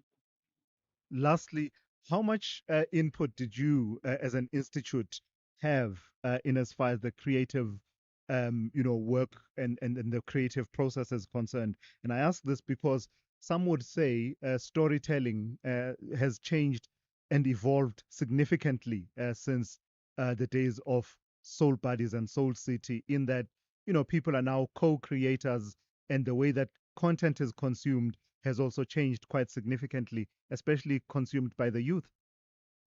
Definitely, and we've actually engaged the youth, so we can't tell a story about young people involved. So we've been involved in a lot of social groups, the young people in Italy. We've been telling, we'll be telling the young person, um, just using creativity partners that we are working with. Stories. Raven Institute, we've invested almost a year now of sitting down with the young people in Italy, understanding their culture, how they behave, how they engage content, what are they. You see when the is on TV that simply we've incorporated social media a lot because that's where they are, that's where we find them, that's where they are consuming information. Yeah, so we incorporated most of what is happening today. Yeah, all right. Thank you for that. Fina Kodisang, Soul City CEO. Exciting times. Really important work being done there by the Soul City Institute as well as SABC Plus. Soul City, Soul Buddies back, but also towards 2026, early 2026, the new series then comes into play. SAFM, guiding you through the rush hour traffic. Quite a heavy Tuesday for a lot of motorists around the Gauteng. We start with just a backlog coming through mid-Rand. Brockfontein down to an earlier crash by Olifantsfontein Road. R21 north away from the airport to Pretoria. The roadworks now biting and cutting delays passing Tembisa up towards Clayville. The Allendale Road away from Klipfontein View and Tembisa. Big queues this morning. Going to be asked to sit on your way very slowly through towards mid-Rand, in towards that Carstenoff Clinic area. And Galulis is a mess with largely a crash on the R24 N12 R24 East, so it's eastern side of Galulis. That means there's a big backlog off the N3 coming north from Germiston and off the N3 south from sort of Modderfontein Road from the Edenvale side. So the N3 both ways for connections onto that either airport highway or the N12 out to Boksburg and Benoni. Very slow negotiating Galulis. N1 North Soweto through to around about Albertina. Cecilia Road stays heavy, and the Mike 1 from Boysons all the way through to around Houghton Estate. Absolutely jam-packed for motorists going through towards Sandton. Very busy morning for Durban motorists as well. Some rain and wet weather conditions just causing a big slowdown across the city from sort of Verulam and Phoenix down through Umhlanga, down to Blue Lagoon on the M4. Spaghetti Junction's a mess both directions, south from Inunda, north from Cement Factory. There's some pressure into Pinetown on the M7 all the way up through St John's Avenue Bridge territory. And Cape Town, well, problems on the busy highways in all the wrong places. A crash on the N2 inbound at Meway, slowing traffic traffic coming through Khayelitsha. It's also having an impact outbound. A crash on the N1 inbound before Kuba. Get a change. That's heavy from Belleville. And a breakdown on the N2 at Hospital Bend, holding traffic through from Langa. Rob Byrne, SAFM Traffic. There's a song that goes, "Money can't buy me love." And that's true. But then they told us all you need is love, which anybody with a mortgage will tell you most certainly is not true. Love won't pay your parking tickets or your student loan. It's also needy. It requires effort, availability, constant care. But more importantly, love requires time. And while money can't buy you love, it can certainly free up some of your time. Time to spend on the things you love, with the people you love.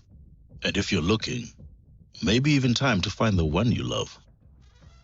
That's why, after 50 years of investing, we've learned that time is the greatest gift of all.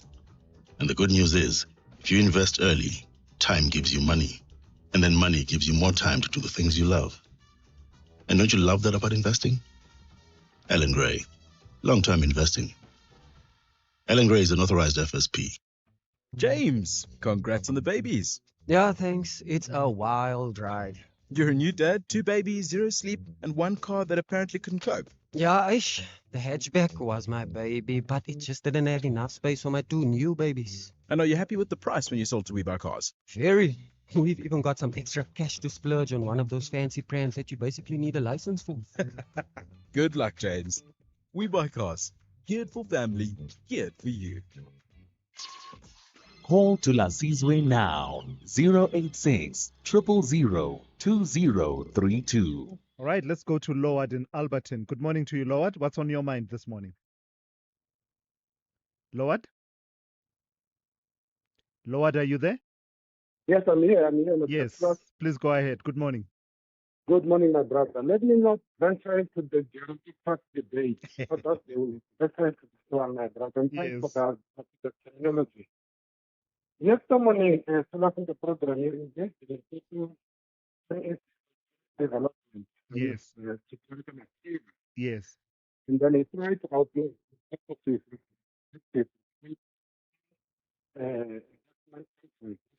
Loward, we don't have a great line to you. I don't know. Maybe it's perhaps the way you are holding your phone. I don't know if you can move it around a little bit. I think that's a little better. Yes, please go ahead. Oh, okay, my brother. We welcome the investment conference in Limpopo. Yes. Yes. Because Limpopo is renowned for its rich mineral and agricultural resources, but there's a very lack of optimization in regarding to those resources. Yeah. And one can only hope that this investment conference will seek to lure investors who can unlock the first mineral resources that has been affected in that service. The geoside is Tulas have that concerned that across the regions of the province, not deposits of minerals, floating gold. So hopefully, conference is going to unlock potential because we need employment in the Limpopo. All right. Remember, in Gauteng, we have got more than 20% of people from the some of the people who are from the Limpopo, they were going to invest their skills in All right. Loward, thank you for that. That's Loward in Alberton with a positive take on the Limpopo Investment Conference and hoping that it does yield the desired results there from Loward. Arnold, good morning in Mahikeng. Good morning to Thulasizwe and to the listeners. Yes.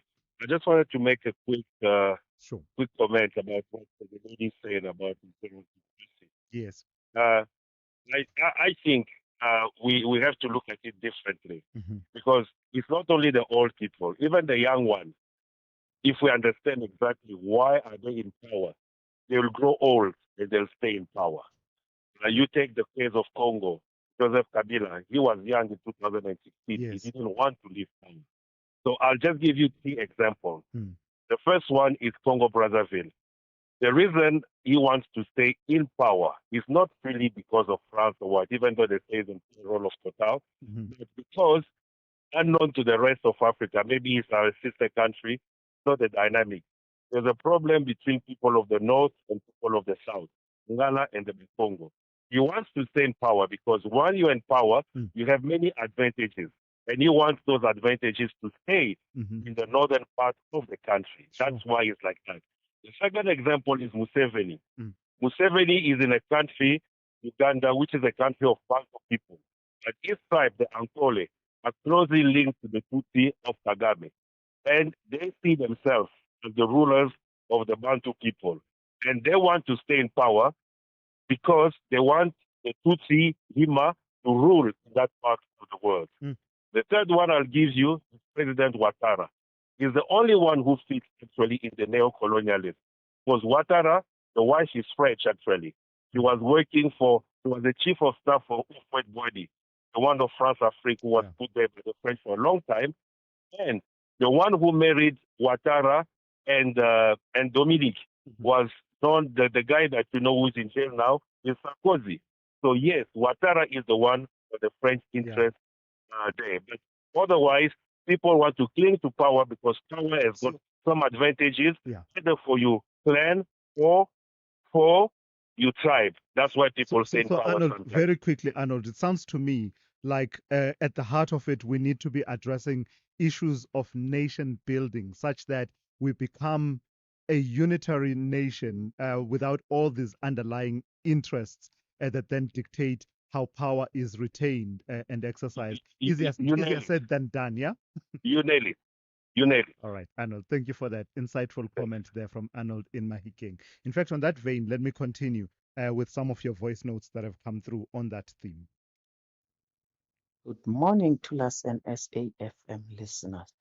Tulas, this thing of African leaders to clinch in power for so long, it's not them that have a problem. Their supporters are the one that are telling this particular leader, we are useless, we can't lead, you must lead us until death do us part with you. Lucy in Gauteng. Lucy, sobering thoughts there. Let me just lighten up a little bit. Well, I don't know if it's lightening up given the circumstances of the story I'm going to share, but let me tell it anyway. When I covered the Zimbabwean election in 2008, for the runoff election, there was a new slogan in Shona that says, so they would say Mazda, and it stood for Mugabe Achatonga Zimbabwe Tsamara Afa. Mugabe will lead Zimbabwe until he dies. That's what they would call it. I chuckled, but it wasn't funny then because of the levels of violence that were playing themselves out in that particular context. But I mean, it's that issue of leaders for life. As in, this is the only leader you will ever know in your entire life. You are born until you die, and there's never been a change of leadership in a country. Think about 1982 was when Paul Biya became president of Cameroon, and he's still going, going for an 8th term. Good morning. The guest on your show talking about the very old presidents and leaders that we see on the African continent. She just blamed colonialism for that.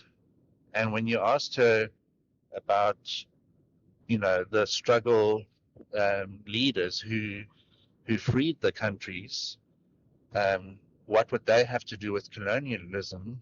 She just danced right around the topic. That's crazy, man. It's banned from Durban. Yeah, thank you for that. But I must say, in fact, I don't have time. Let me go to N. Musa. I'll come back and respond a little bit. I take the point that you are making, but I do want to add some context that I think one of the callers actually touched on in the case of Alassane Ouattara as an example. But I don't have time to do it now, so I'll come back to it a bit later on. N. Musa is on standby with the latest news. Outsurance is in the business of saving you money on your car insurance premium. If they can't, ask for 500 Rand. SMS out to 30754. That's out to 30754.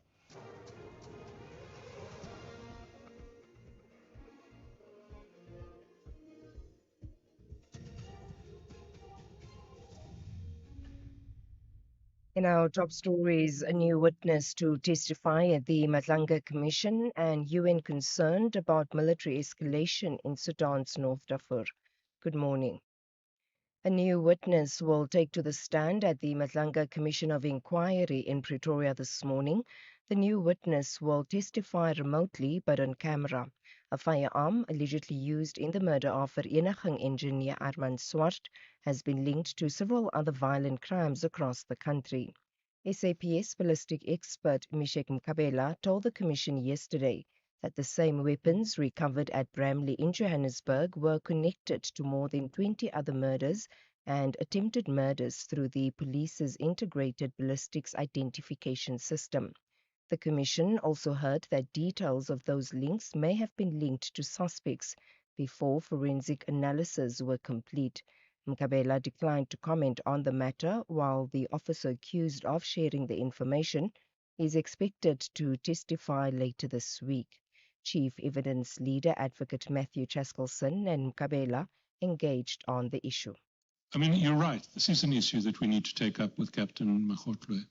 But it does seem to me that the real significance of the timeline is that if indeed Captain Makhotwe said what the detectives say he told them when they collected their report in May and June, then somebody with links to the organized crime networks must have conveyed that information directly or indirectly to Captain Makhotwe, because he couldn't have found it from Avis. Commissioner, I will not comment on that one because I don't know really. The South African Police Service says if businessman Vusimuzi Matlala had been granted bail, the lives of witnesses would have been in serious danger. The High Court in Johannesburg yesterday dismissed Matlala's bail appeal application. In September, Matlala unsuccessfully applied for bail in the Alexandra Magistrates Court, which ruled he was a flight risk and a danger to society.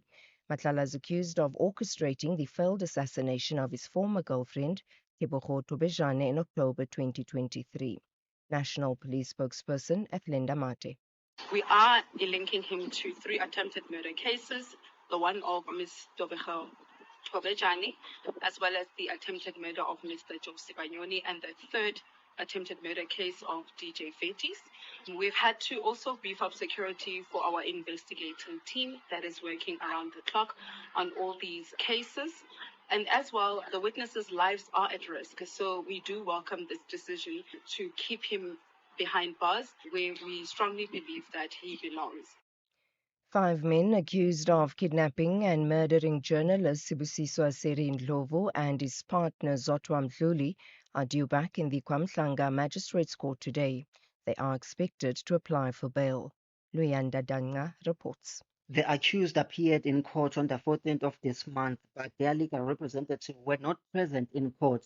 They face several charges, including kidnapping, murder, and house robbery. This follows the murder of Assyrian Ndlovu and his partner Zodwa Mhluli. The couple were reported missing in February this year, and their bodies were discovered in Rasta the Winter near the border of Limpopo and Mpumalanga in May. Police believe the couple was abducted from their KwaMhlanga home, robbed, and later killed.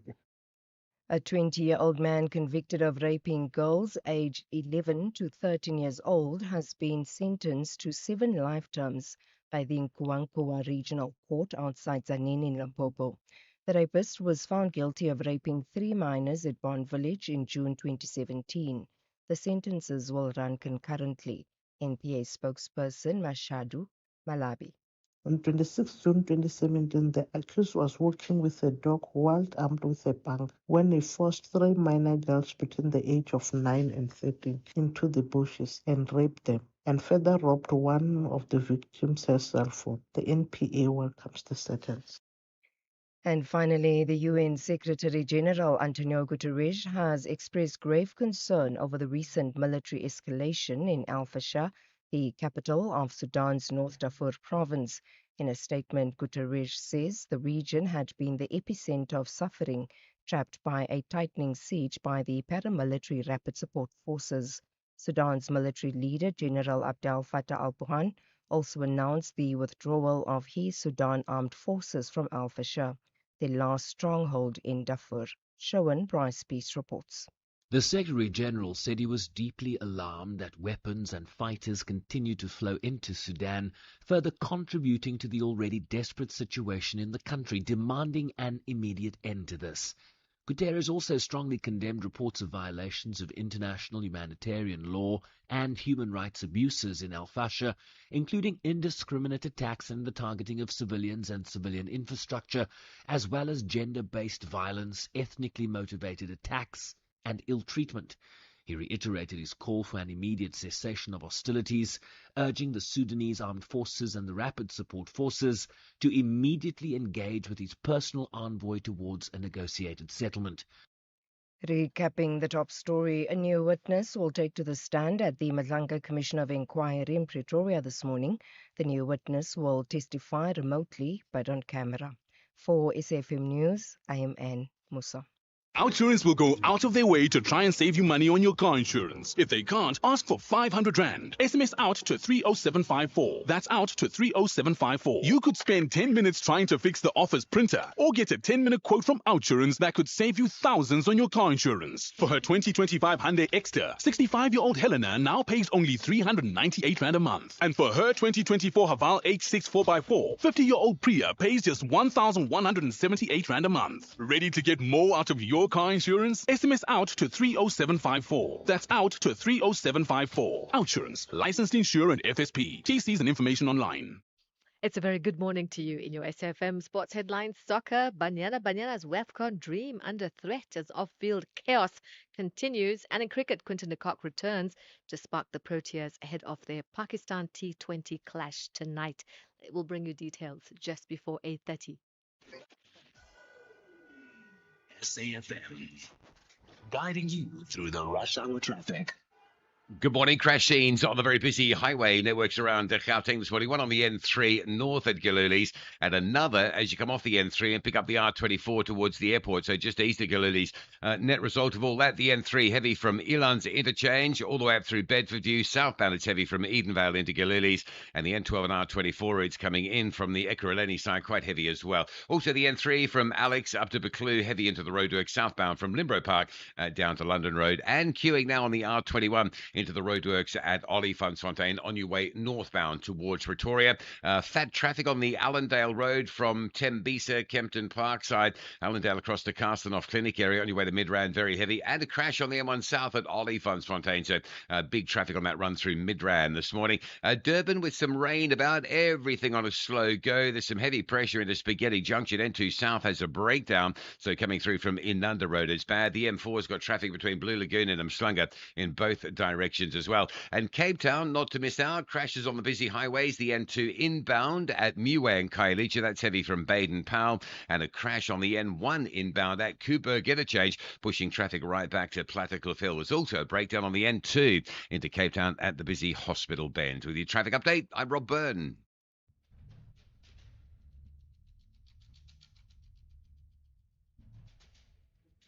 The Morning Brief with Thulasizwe Simelane. Weekdays, Monday to Friday, 6 to 9 a.m.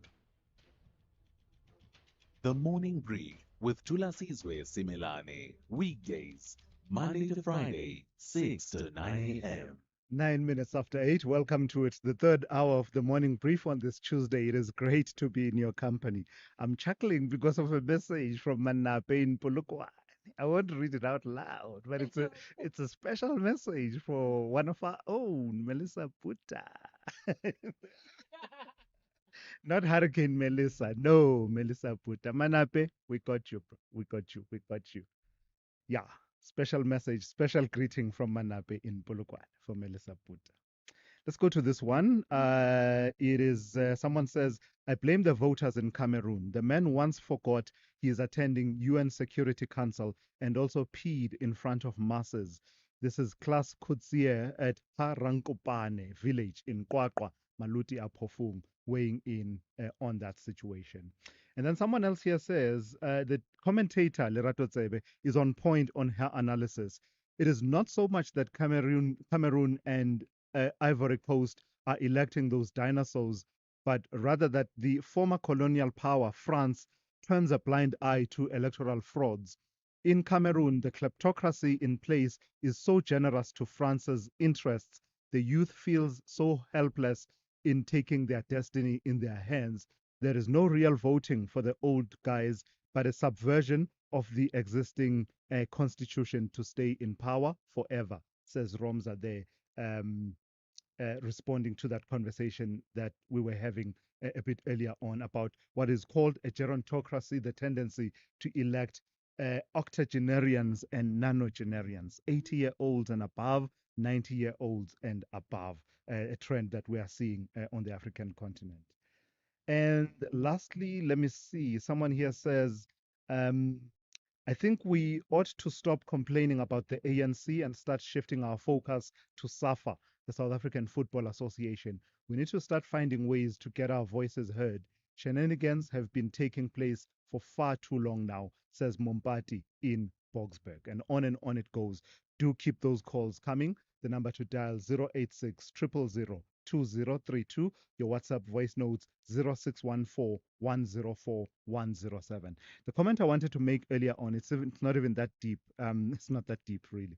I wanted to say we must avoid straw person arguments where we misframe a person's argument to then make our point. Lerato Tsebe didn't narrow everything down to colonialism and saying we are seeing these leaders as a legacy of colonialism. Not by any stretch of the imagination did she make that point. If you listened carefully, the point she was making was about interests of various people within the country, but also people in countries that are former colonizers. So that's what I understood, at least. It's always dangerous to narrow down. Just take one point that a person makes, and in your characterization, that becomes the sum total of the argument that the person made. I think that's the point that I wanted to make. As I said, not that deep. Unless, of course, you want to counter and say there are no interests within and without these countries where we're seeing this, and saying that those interests are not a factor. That's a separate argument from narrowing down her entire argument to that. All right, let's keep the conversation going. Let's get into it. The third hour of the morning brief on this Tuesday. Big stories of the day. Hashtag the morning brief. All right, let me take some of your calls. In fact, I think let me start with the voice notes before we go to the calls. Let me play this one. Someone wants to talk about Africans. Morning, Tulas. I just think that there's something is not right with us African people. How on earth a 92-year-old man still want to be in power? How useful are you going to be? Because most of these guys who want to cling into power, they are not even useful to the majority of the residents. This guy is not even capable of taking himself to the toilet, but he still want to be in power. How is that making sense? What's wrong with African mentality or with African people? Chairman. Yeah, that voice you're hearing there, I don't need to tell you who it is. Just say hurricane ... Hello, Tulas. I think also there is a cause for that sometimes, where the people don't have a choice to choose their own leaders because of how elections are run and democratic spaces are actually, closed. So sometimes it's not the people. Yeah. Sometimes they elect themselves in the way that the system has been padded and rigged in their favor. I get the point that you are making. Let me take this one. Someone wants to talk about former President Jacob Zuma and Parapara. Morning to us and the training later. To us, can you capture the state without preparing the criticism? I'm saying this because during Zuma's administration, he used to lose cases left, right, and center while he captured the state.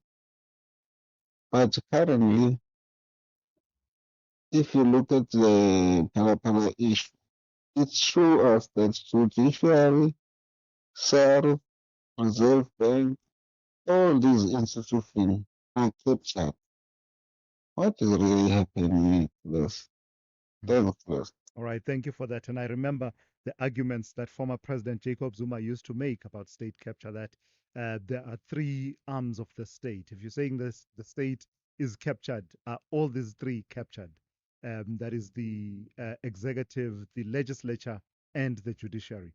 Of course, part of the argument that was made over the years was how the judiciary became almost the last stand when many institutions failed to hold the line. The judiciary held the line.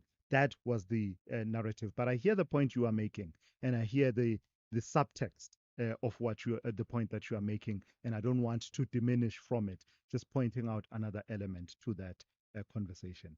Mbongeni, good morning. Good morning, Thulas. How are you? Very well. How are you? Please go ahead. Better. I would like someone please to explain to me the sentencing. I was listening on the news or that there Yes. was there's even Mm. they right. What Yes. is the point of giving 7? What are you saying, Mbongeni? Are you saying that this person will serve a life sentence, die, and then serve another one, die, and then serve? Yeah, no, it must go. And then when that because that 5 years Yes. I'm not mistaken.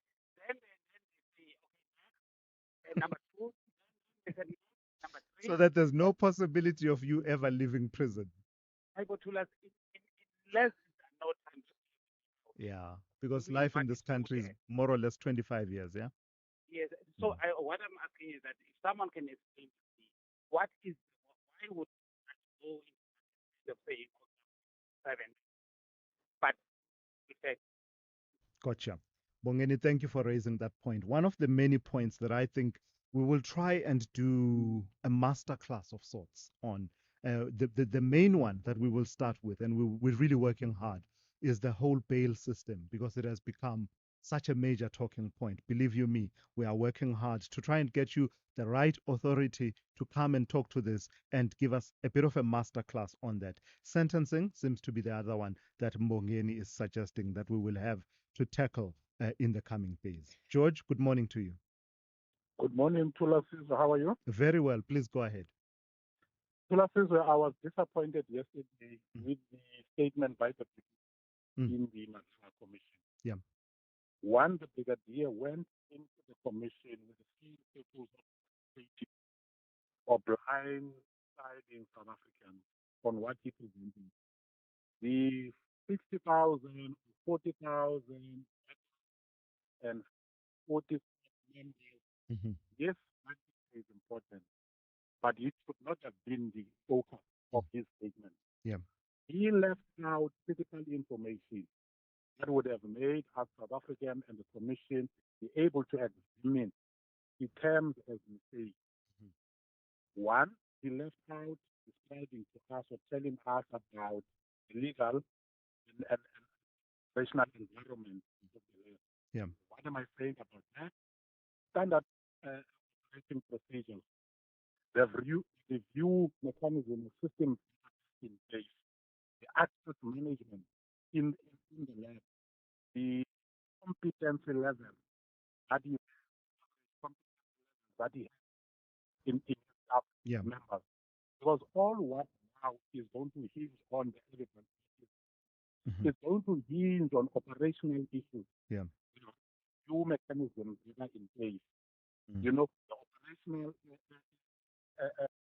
SOP. Yes. Yes. It should have been there. And we do not know whether those do not. We do not know these mistakes that he picked up. What he did So do you feel it didn't get to the core of the allegations that we are seeking to investigate? I haven't watched all of his evidence, but I remember he was laying the ground for what was to come at the point at which I stopped watching. And I imagined that eventually there will be talk about instances where findings coming through from the ballistics, lab just didn't match what should have been found, where things that should have been picked up were not picked up. Did it not get to that point for you? He did get to that noise. We can measure whether those happenings are a norm or lab, the lab itself has to avoid that. And what is the frequency of picking up that happening? All right. Now we can measure that whether this is deliberate as it can or it's lab chaotic in the nature of their operation. Yeah. And that's where he failed us to give us the state of environment.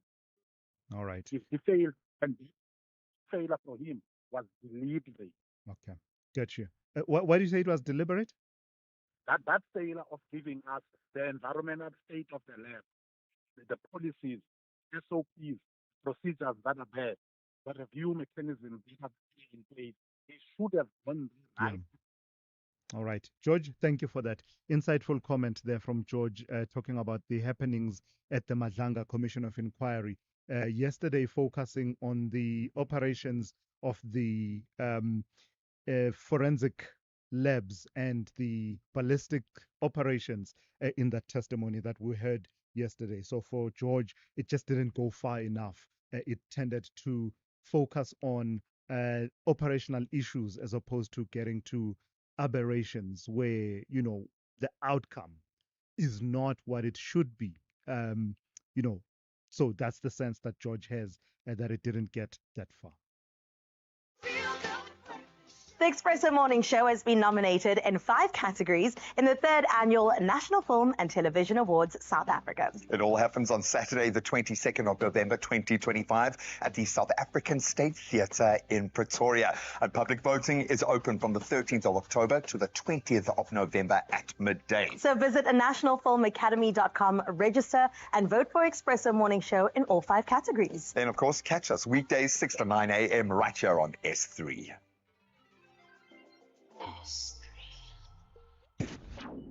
The only talk radio morning breakfast show that makes sense.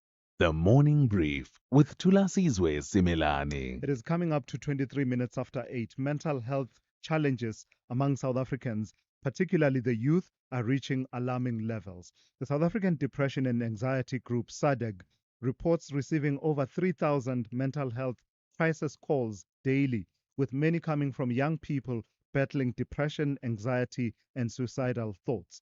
Experts warn that stigma, self-diagnosis, and lack of access to care are deepening the crisis, especially among men who often internalize their struggles. Let's speak to Casey Chambers, Operations Director at the South African Depression and Anxiety Group. Good morning to you, Casey, and thank you for your time. So these figures, tell me about these kinds of calls that you are receiving.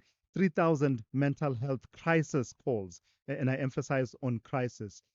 What's the complexion and what's the spread of the issues that are coming through in those calls?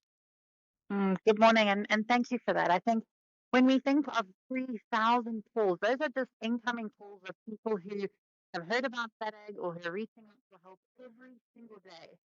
I think it's also encouraging that so many people are reaching out, and that's been a significant change. Even pre-COVID, we were seeing only about 600 calls per day. Now we're seeing 3,000 incoming calls, and I must also mention that we get hundreds more SMSs, emails, and WhatsApp of people reaching out. So I'm very encouraged that so many people are reaching out, but I think it gives us a snapshot of what's happening on the ground in communities, in places where people are living across the country. People are reaching out because they're feeling depressed and don't know where to go, what to do, and how to get help. We're having calls from young people who are feeling incredibly anxious and stressed about normally a combination of issues. So, family problems, relationship issues, trauma, grief, loss, and then the extra pressure of either academic stress or even unemployment, poverty. All of these things normally combine to make someone feel incredibly helpless and hopeless, and they don't know who to speak to. They don't have people close to them that they can open up to, and I think that comes into the stigma and fear of opening up, like you mentioned. But we're getting a lot of people who are reaching out who are really struggling, especially this time of year. Yeah, and there's an interesting dynamic in as far as the demographics are concerned. Talk to me about the spread between men and women calling in, and sometimes the motivation and why a person is calling in. Sometimes that differs between men and women, doesn't it? It does. So what we find is that majority of our calls to SADAG are from women. Women have much better help-seeking behavior. So they'll be phoning in either for themselves, looking where to get help or where to get support, or they're phoning on behalf of someone. They're worried about a friend, a child, a brother, a husband, a parent, and they're reaching out to look for help for them. So we definitely get a lot more calls from women. Interesting, we get a lot more calls from Black women, and especially youth, so under the age of 35. When we do get calls from men, they are often a lot more serious, a lot more acute. We know that men don't often talk about their problems until it's too late. So there often are more serious cases that need crisis intervention. And even further to that, men in South Africa are 4 times more likely to die by suicide than women. So they don't necessarily open up early on. They're not getting diagnosed or seeking help for depression early on. However, they're at a higher risk for suicide. So those calls that we get, we often doing crisis intervention. We need to get urgent help and support for them because they're calling us when they're very serious about ending their life or dying by suicide. So we have to take those calls incredibly serious. And I think we're seeing a shift with more and more men reaching out, but we still have to do a lot more to encourage men to get help as early on and Yeah. not wait until this is suicide. And lastly, Casey, there's one dynamic that I picked up, just picking up on what you talked about, that the numbers, seeing the numbers, as much as we think, wow, 3,000, but at the same time, there's a message of hope there that says perhaps more and more people are getting to know about these issues and reaching out. Talk to me about this phenomenon of self-diagnosis. And I know that a lot of us are guilty of it, that you're going through and you're seeing some symptoms, and then you just go to WebMD or something like that, and say what inflicts me, what afflicts me. How does that sit in the conversation about mental health? I think it's amazing that we have access to resources like Google and internet to put in symptoms to say, I'm feeling like this, what's wrong? I'm not sure what's wrong with me. The problem with that is that we mustn't take that as a diagnosis. Because remember, what we're putting into our Google search is a very subjective list of symptoms. We have to work with a professional. So it's helpful to learn more about mental health and to use those resources online, but being very wary that mental illness, such as a depression or anxiety, it's a real illness that needs a real assessment and real treatment. So if you do get something that comes up to say, yes, you may have depression or anxiety, and often, unfortunately, sometimes it also gives you the worst case scenario, which can be very scary and overwhelming. Just remember that that's just an outline. Take that information, take those lists of symptoms that you're experiencing, and go to a mental health professional for a proper assessment. Right. I think again it helps us to debunk that mental illness is real and it needs real treatment, and that there is really hope and support. All right, let's leave it there. Thank you for your time. Always an important conversation to have. Casey Chambers is Operations Director at the South African Depression and Anxiety Group, SADAG. This is SAFM Sport with Zai Khan. Good morning. Let's kick off with women's sport. Banyana's Africa Cup of Nations qualifier overshadowed by SAFA's contract wrangle, with head coach Desiree Ellis absent again after rejecting a new deal, leaving assistant coach Tina Sonke Mbule in charge. The team fought to a 1-1 draw in the first leg against DR Congo, meaning they need victory at FNB Stadium tonight to book their place at next year's Continental Showpiece. Mbule is looking forward to the 4 Banyana players that are based in Mexico who will be part of the national team. The key to note that is that all the players based in Mexico are offensive players. We do Hilda Tembi, Amo, and Sinopolo. So it should give us more options in terms of our attacking approach. So I'm happy to have them on camp. Happy that they're gonna have 3+1 session with us. But more than anything, it would help us in terms of our options going forward, in terms of our offensive play. On to cricket, the Proteas men will be banking on the return of Quinton de Kock when they face Pakistan in the first of 320 internationals in Rawalpindi this evening. De Kock, who recently reversed his retirement, has been described by coach Shukri Conrad as a breath of fresh air. With David Miller sidelined, the side will be captained by Donovan Ferreira. And the Proteas women will face England in the semi-finals of the ICC Women's World Cup tomorrow, having lost at this stage in the last 2 editions. Experienced batter Sine Lewis played in both matches, and captained the last one in Christchurch, saying revenge is the last thing on their minds. No, not at all. I think, those semi-finals happened a very long time ago. It's just another semi-final for us, no matter who we're playing. I think, we're just focused on getting through the semi-final, playing good cricket, hopefully our best game yet, so that we can get momentum into that final. I think it's one step at a time, one game at a time. No matter who we're playing, I think we just want to hit our straps and play very good cricket. And whoever the opposition is, we take it as it comes.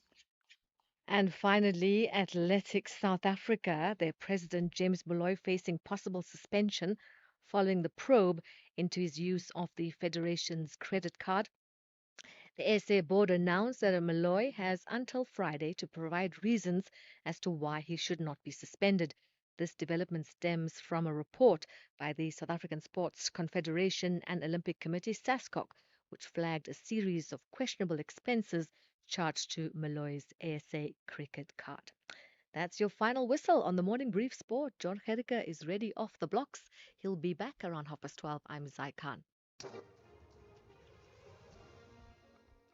Good morning, I'm Anne Musa. In the headlines, civil rights organization Not In My Name International has called on government to declare gender-based violence and femicide a national emergency. The renewed calls follows the shooting of 2 women in Pretoria over the weekend.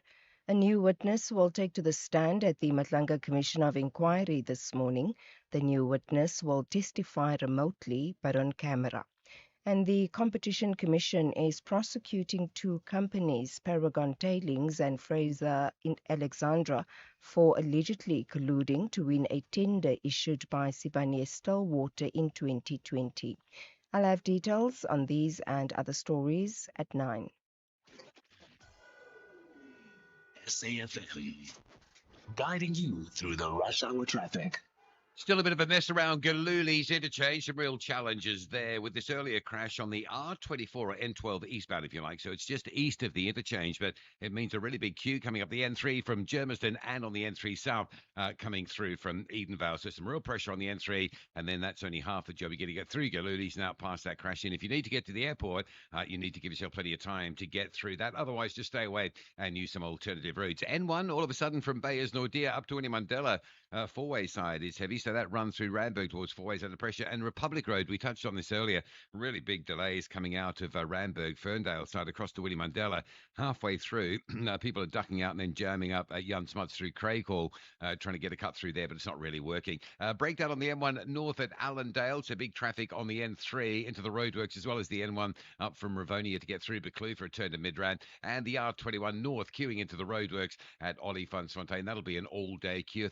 Last night about 6 p.m. we had a 30-minute backlog to get through there as well. So Pretoria, or from the airport going to Pretoria, just check before you travel. Durban's N2 still jammed through Spaghetti Junction northbound towards Mgeta Road. And Cape Town, the N1 inbound crash at Kubo Interchange has been cleared. It's left a very busy run through from Belleville all the way to the city centre. And the crash on the N2 inbound at Khayelitsha just before Muway, still pushing traffic back towards Baden-Powell Drive. With your traffic update, I'm Rob Byrne. The business update on SAFM. Let's say good morning once again to Ndauling Lechela. And Ndauling, so weight loss drugs seem to be the craze at the moment. And more importantly, for the pharmaceutical industry, they are where the money is at the moment. Tell me about Aspen eyeing Africa growth with the new weight loss drug. All right, we'll come back to Ndauling in a moment. I don't know what's happening with that line. Let's see if we can get her on the line. Okay, we've got Ndauling now. Ndauling, tell me about Aspen eyeing Africa growth with its new weight loss drug. So the firm is doubling down on the continent as it looks to reignite growth after the loss of its mRNA manufacturing contract. Aspen's CEO, Stephen Sard, said the group will expand Eli Lilly's diabetes and weight loss drug, Mounjaro, across sub-Saharan Africa from next year. The move aimed at capturing demand in one of the region's fastest growing health markets. Now, the rollout follows a strong debut here at home, where Mounjaro's uptake will help lift earnings in the past year. And just recently, regulators approved the drug for chronic weight management, paving the way for sales to reach R1 billion in coming years. God says Aspen's partnership with multinationals like Eli Lilly reshaping its growth story, anchoring a broader shift toward high-value therapies and African market expansion. This, of course, comes after volatile year for this manufacturing. And not everyone can be like you in Dowling and be able to afford the latest iPhone and Yeah. wait for it by the door, by the store, overnight on the day of launch and get it cash. But Vodacom and MTN are seeking to intervene in that space of smartphones and their affordability. Firstly, I want it to be known that I cannot afford an iPhone It's 17. we've alleged, you must prove to us now that you cannot afford it. Anyway, what we are seeing is Vodafone in just some of Africa's biggest mobile operators backing a new push to make smart costing less than 700 Rand available, aiming to close the continent's digital divide. DSM Association, together with Vodacom, MTN, Airtel, Orange, Ethio Telecom, and XCN Telecom, has proposed minimum standards for affordable 4G devices to encourage manufacturers to produce long-lasting, low-cost models. GSMA Intelligence estimates that 140 Rand smartphones bring mobile internet access to 20 million more people in sub-Saharan Africa. Now, locally, Vodacom has introduced a daily payment plan for smartphones, while MTN offers devices, or is working on offering devices for as little as 99 Rand to boost access. Commenting on the move, Vivek Brandanath, the CSMA Director General, access to smartphones is not a luxury, it's a lifeline. Despite wide network coverage, 3 billion people globally still don't use the mobile internet, largely due to cell phone costs. Yeah, I suppose with time, these technologies become cheaper and cheaper, right? So Yes, it shouldn't be that surprising. Lastly, Dowling, everything you've said this morning, wrap it up nicely for me and also give us a sense of the kind of day we can expect in the markets. Local markets likely to open mixed to us as the JSE is being influenced by downbeat commodity prices. In terms of company news, results out from Bowen Properties and IT firm Ayoko, previously known as COA. Shifting gears to currency markets, the rand stable at 17.23 to the greenback. Meanwhile, in the commodity scene, oil on the back foot this hour, shedding 0.3%, $65 per barrel. Back to equities, stateside futures are flat as investors eye tech earnings and trade developments. Traders in Asia also a close watch on those trade relations ahead of the meeting between Presidents Trump and Xi. And so trade on that front is mixed. All right, thank you for that, Ndauling. That's Ndauling Lechela, having kept you updated on business, economics, and the markets over the last 2.5 hours.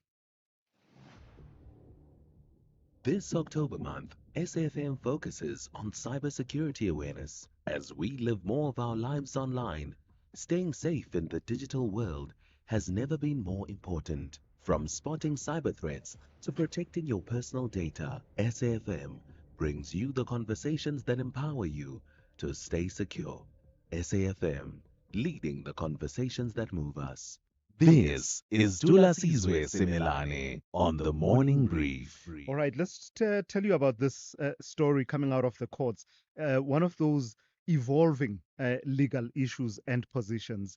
A landmark ruling from the Gauteng Local Division of the High Court is reinforcing citizens' rights to record their interactions with police officers and actually encouraging them to do so. In Ratswene versus Minister of Police, the court found that an Uber driver's brutal assault was unlawful and the arrest, brutal assault and unlawful arrest for saying, quote unquote, some police officers are useless. And it found that that was a gross abuse of power, one caught on camera by a friend. The judge in that case has awarded over 1.8 million Rand in damages, calling the conduct of the officers deplorable and contrary to their constitutional mandate.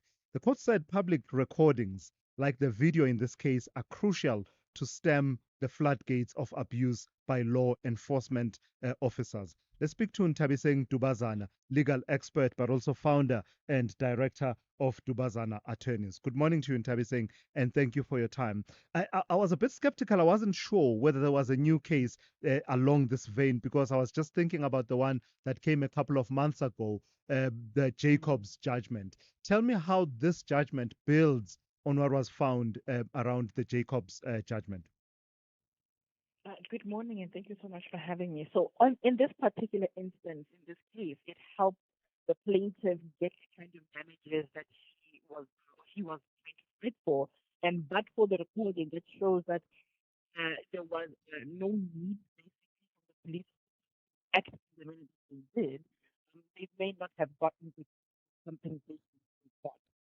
Court sides were saying that it's now over important that people, particularly public service, abuse the powers that they have, because people sometimes in a time don't know the kinds of rights they have when it comes to the people who service.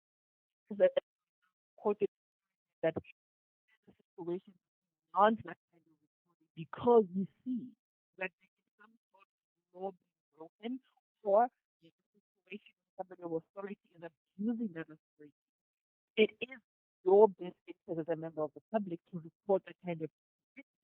And as a result, it may work in your favor. The only thing now would be with regard to when you're reporting, obviously, the police big to be somewhere around. Yeah. And how do you then deal with that? So then you see that if you go to social media, for example, I think it would be to blur it out who are actually involved in the So if I understand correctly, Ntabiseng, and you'll correct me if I'm wrong, Jacobs versus Minister of Police said citizens are within their rights to record officers, but this case actually says it encourages citizens to record their interactions with police. 100%. So I think you've seen in other social media posts where in a citizen will be recording, and then it's like, you can't report me, and then they grab the phone and all of those sort of violating their rights in one form or another. Yeah. It's basically saying that it's safe that if you are wearing public service, you're working with the duties of the work. I am, as a member of the public, entitled to record a situation, contravene, stand. So as a member of the PS, whatever the case may be, how duties are required with. I expect you to doing that. If it directly that person of help, then we are as citizens within our rights, and it's encouraged to record it. And that recording can then be used as any follow. Sure, Ntabiseng, having been a reporter and encountered police officers of different temperament, I don't know, it's a scary proposition for me, hey, to say you encourage me to record police officers, because you rightly point out too the kind of aggression that can yield sometimes. But the judge in this case, what did the judge say about disseminating this judgment and raising awareness of it among police officers? It was actually quite scathing towards the SAP officers, I beg your pardon, because it's saying you are abusing your power.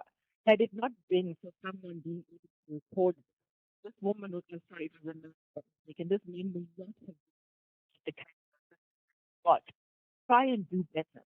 Because unfortunately, our state is bleeding due to such cases, unlawful arrest, detention, and local prosecution, as a direct result of police not adhering to the law or not even understanding what the law is itself.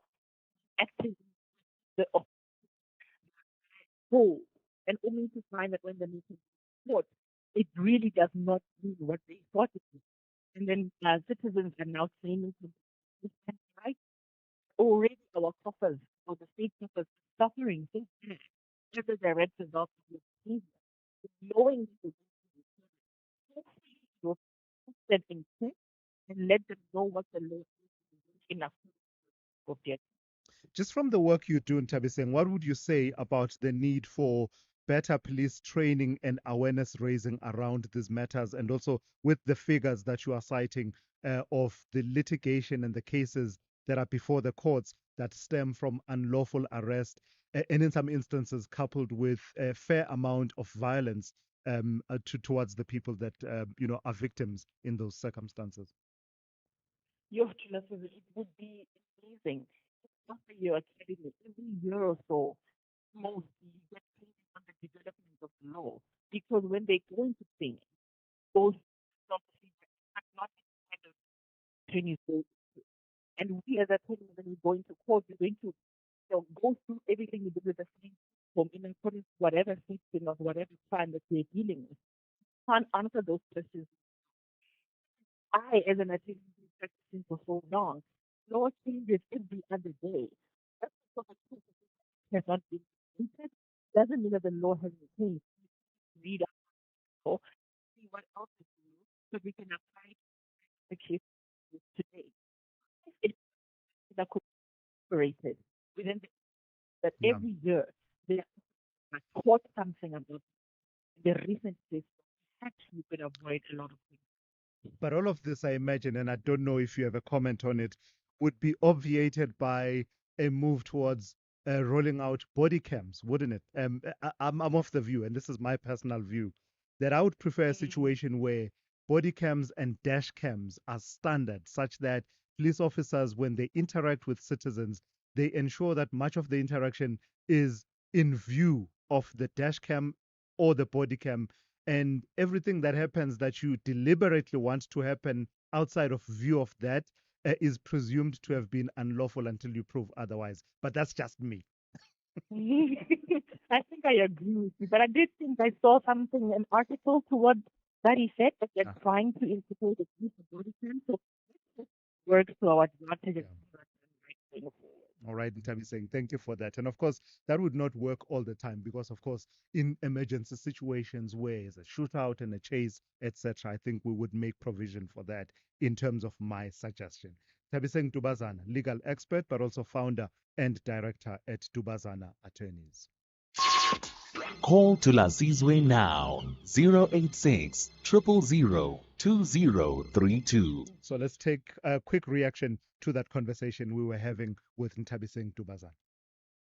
Thulasizwe and the SFM. Thulasizwe, I just want to know about this police abuse. If someone's suing the police or the state, is it those police going to get a discipline, or it's just like, what's under the bridge and then they go on? Yeah. In fact, the judge. Yeah, thank you for that. In fact, the judgment is very clear that action should be taken. There should be follow through and consequence management for these police officers, and then goes on to say that the judgment should be circulated to all police officers at that station. And so one imagines that as these judgments are coming through, the need will need to go beyond communicating it among officers at a specific station, but actually province-wide, if not nationwide. SAFM, guiding you through the rush hour traffic. Still very busy through Galulis. This crash earlier this morning, much earlier this morning, on the N12 eastbound on the eastern side of Galulis interchange is what's really backed everything up. So the N3 north coming up from Germiston, the N3 south from Edenvale, just under some real pressure getting through Galulis and getting onto that sort of N12 and R24 eastbound. Make sure you've got plenty of time to get through that to the airport. Crash on the southern bypass, the N12, Soweto bound, going into Clip River Drive. Delays pushing back towards the Glen Mall in the Oakdean area there. The N3 north into the roadwork stays heavy up into Buccleuch. Queues is back as far as Marlborough Drive. Southbound doesn't look too bad at this stage. And Republic Road, just a reminder, if you're coming out of Randburg, some major delays. It's going to really hold you up trying to get to Sandton. Republic Road from Central Ferndale out to Winnie Mandela. There's an operation on that road, and that's why it's so heavy. The N1 south coming out of Pretoria is big queues as well. If you're joining from Montana down through Stormful towards the N4 Emelethleni Highway, there's some really big traffic on that one, N1 going south. Durban this morning, N2 through Spaghetti Junction. I'm getting a road both sides starting to ease up. A little bit of traffic around Keir Ridge if you're on your way to Pietermaritzburg to watch for. And don't forget, today it's a 30-minute blast, which will close the N3 between Ashburton and New England Road. That's to allow some blasting at Market Road. That'll go off between 3 and 3:30, a full 30-minute closure of the N3 both ways. Cape Town, the M3 from Wynberg Hill to Hospital Bend looking quite slow. Crash on the N2 inbound at Khayelitsha is all cleared up now. And the N1, that's heavy this morning. That'll surprise you how bad that is from sort of Plattekloof Hill territory all the way through to the city centre. With your traffic update, I'm Rob Byrne. This October month, SAFM focuses on cybersecurity awareness. As we live more of our lives online, staying safe in the digital world has never been more important. From spotting cyber threats to protecting your personal data, SAFM brings you the conversations that empower you to stay secure. SAFM, leading the conversations that move us. Call Thulasizwe now, 086 000 2032. I don't know. I'm just reflecting. Do you think I'm being drastic in my proposition that there should be a rebuttable presumption that if a police officer switches off their dash cam or ensures that the policing activity, a public activity, happens away from the dash cam and away, and they switch off their body cam, that there should be a rebuttable presumption? We presume that you did that, you switched it off because you wanted to do something unlawful, until you prove otherwise and show us that actually, guys, such were the exigencies of the situation that I had no choice. I had to react in that situation. There would be allowance in my regime, of course. Okay, yeah, my regime. If I had the power to make the laws, there would be allowance for emergency situations where there's no time to switch on the. But a roadblock, I believe that all of that should be undertaken. A normal stop, traffic stop, I believe that you can work into the system that should happen in front of camera so that there's a record. Let me take a few voice notes and then I'll go to the calls in a moment. Morning to us. This is Sam in the Free State. You know, it's very unfair, in my view, that Debo Otabejano was with some other lady the day that they tried to assassinate her. And apparently that lady sustained serious injuries. But you never hear anything about that lady. It's always Tobejane, Tobejane, Tobejane. I wonder why. Why do you not hear anything about this lady? Fair point. Yeah, that's a fair point. It's in the nature of news gathering, I suppose, and the traditions of newsrooms about prominence and the likes. But you're absolutely spot on, because there was more than one victim that was involved in that incident. You're absolutely spot on. Something for colleagues in the media industry to reflect upon. I agree with you 100%. Hello, Truss. How are you? I'm Nathan K from Mobile. Truss, let me say this. These people who are clinching in power until they reach 100 years, those dinosaurs, some of them, they did wrong things whereby they don't want to move away from the seat. If they move away from the power as presidents, they are going to be somebody, they are going to be, with so many cases, they die in the cell. That's why they clinch on power until they die. I'm Nathan K from Mobile. Truss. Have a Yep, blessed day. Bye. Nathan, absolutely spot on. That's another factor that comes into play. Let me play this last one on this concept of multiple life sentences running concurrently, which someone raised and said, I don't know, I don't understand how this works and why you would give a life sentences that run concurrently. Hi, Thulasizwe. This is Koras Mabulon and Polokwan. I wanted to comment on your caller who was talking about the point of giving somebody 6 life sentences. Actually, it does serve a purpose because, you know, in our country, there's what we call parole based on the behavior of a person. So if he behaves very well, he may be eligible for parole, you know, within a few number of years. But then when he's got 6 life sentences, it's not possible to give him a parole on all sentences because they are each individual, although they are running concurrently. Thank you. I see. That makes a lot of sense. Thank you for clarifying that so expertly. Let me go to Sbo, who joins me now. Good morning to you, Sbo. Tulas, I trust you well. Very well, yes. I wanted to make a point, Tulas, about an advert that runs on SAFM, and it bothers me. It's an advert that advertises and purports the voice of I think I know the advert you're talking about. Yeah. I don't like homeschooling. I don't want to be in a classroom with kids. I do want good grades, whatever else, you know, that makes it success. Now, my problem with it is that whilst this might sound like a clever marketing gimmick, beneath the surface of it is I believe is not only just worrying, but there are potentially harmful implications. Like learning with others is an inconvenience avoided on the path to achievement. And I feel that framing here interaction as a negative actually can harm the best interest of the very same child whose education you're saying you're trying to promote. Yeah. Now, my view is that there are very good reasons for online learning and homeschooling. In fact, this is not homeschooling, but there are genuine reasons why people would opt for online forms of learning. Yeah. But I think it's dangerous. This genetic tool that the advocacy towards learning in a classroom as if something that's a drawback, that'll hold back the success of learning. This was on my mind yesterday, and I made a post page. There's something I just wrote at the end of it.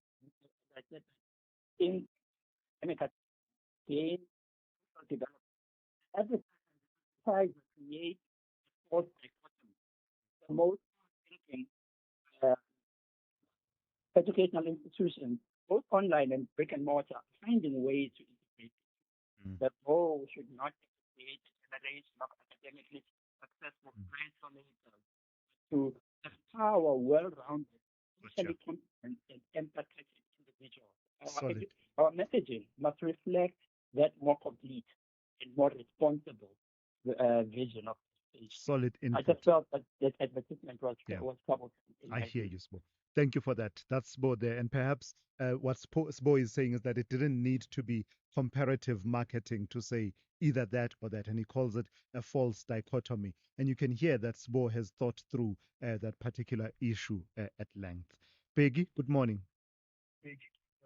Morning, Thulasizwe. I'd like to weigh in on the issue of Cameroonian president. Yes, who's President 92, Biya. who's Yes. commenting. Yeah. Thulasizwe, this thing is prevalent in other African countries.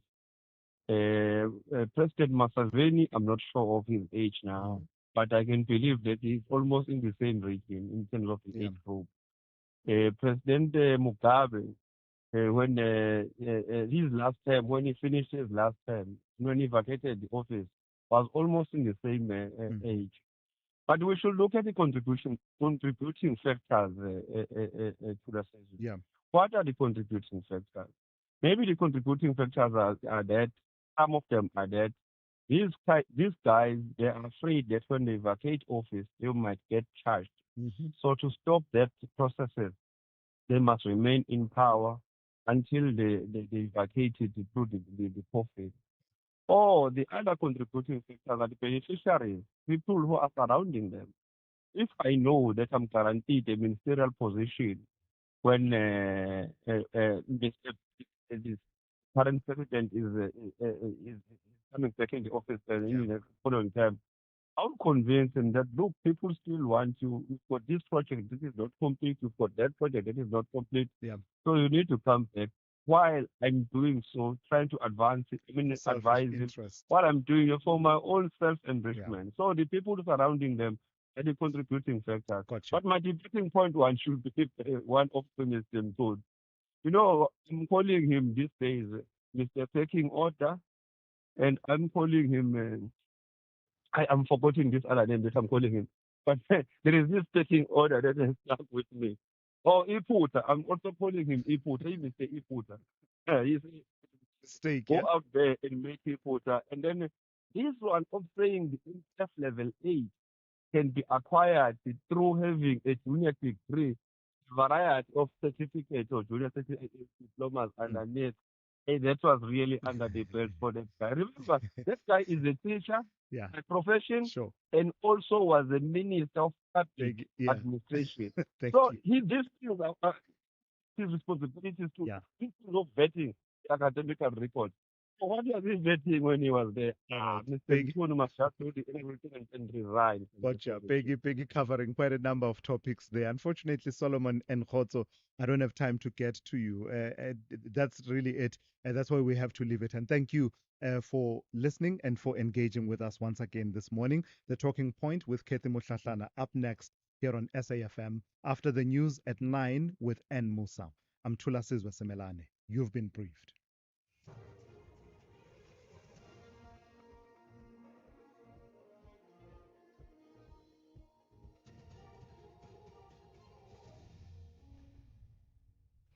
In our top stories, renewed call on government to declare GBV and femicide a national emergency and a new witness to testify at the Madlanga Commission. Good morning. Civil rights organization Not In My Name International has called on government to declare gender-based violence and femicide a national emergency. The renewed call follows the shooting of two women, Siamo and Baliseng Muramaga, in Pretoria over the weekend. The women, aged 22 and 21, were found dead on the side of a road with gunshot wounds to the head in Mamelodi Eastern Extension 17. The motive for the shooting is not yet known. However, a 38-year-old man has been arrested in connection with the murders. The organization's Secretary General Themba Masango. GBV needs to be national emergency and needs to be for consequences because those who are in power are just talking about it. There's it doesn't work. You need to have a situation where these people are arrested, consequences to it. You can't have someone who's done that and you expect this killing arrested tomorrow, find them out on bail. Those are things that need to be changed. We need to make sure that specialized units interfere with this. A new witness will take to the stand at the Madlanga Commission of Inquiry in Pretoria this morning. The new witness will testify remotely but on camera. A firearm allegedly used in the murder of Vereniging engineer Armand Swart has been linked to several other violent crimes across the country. SAP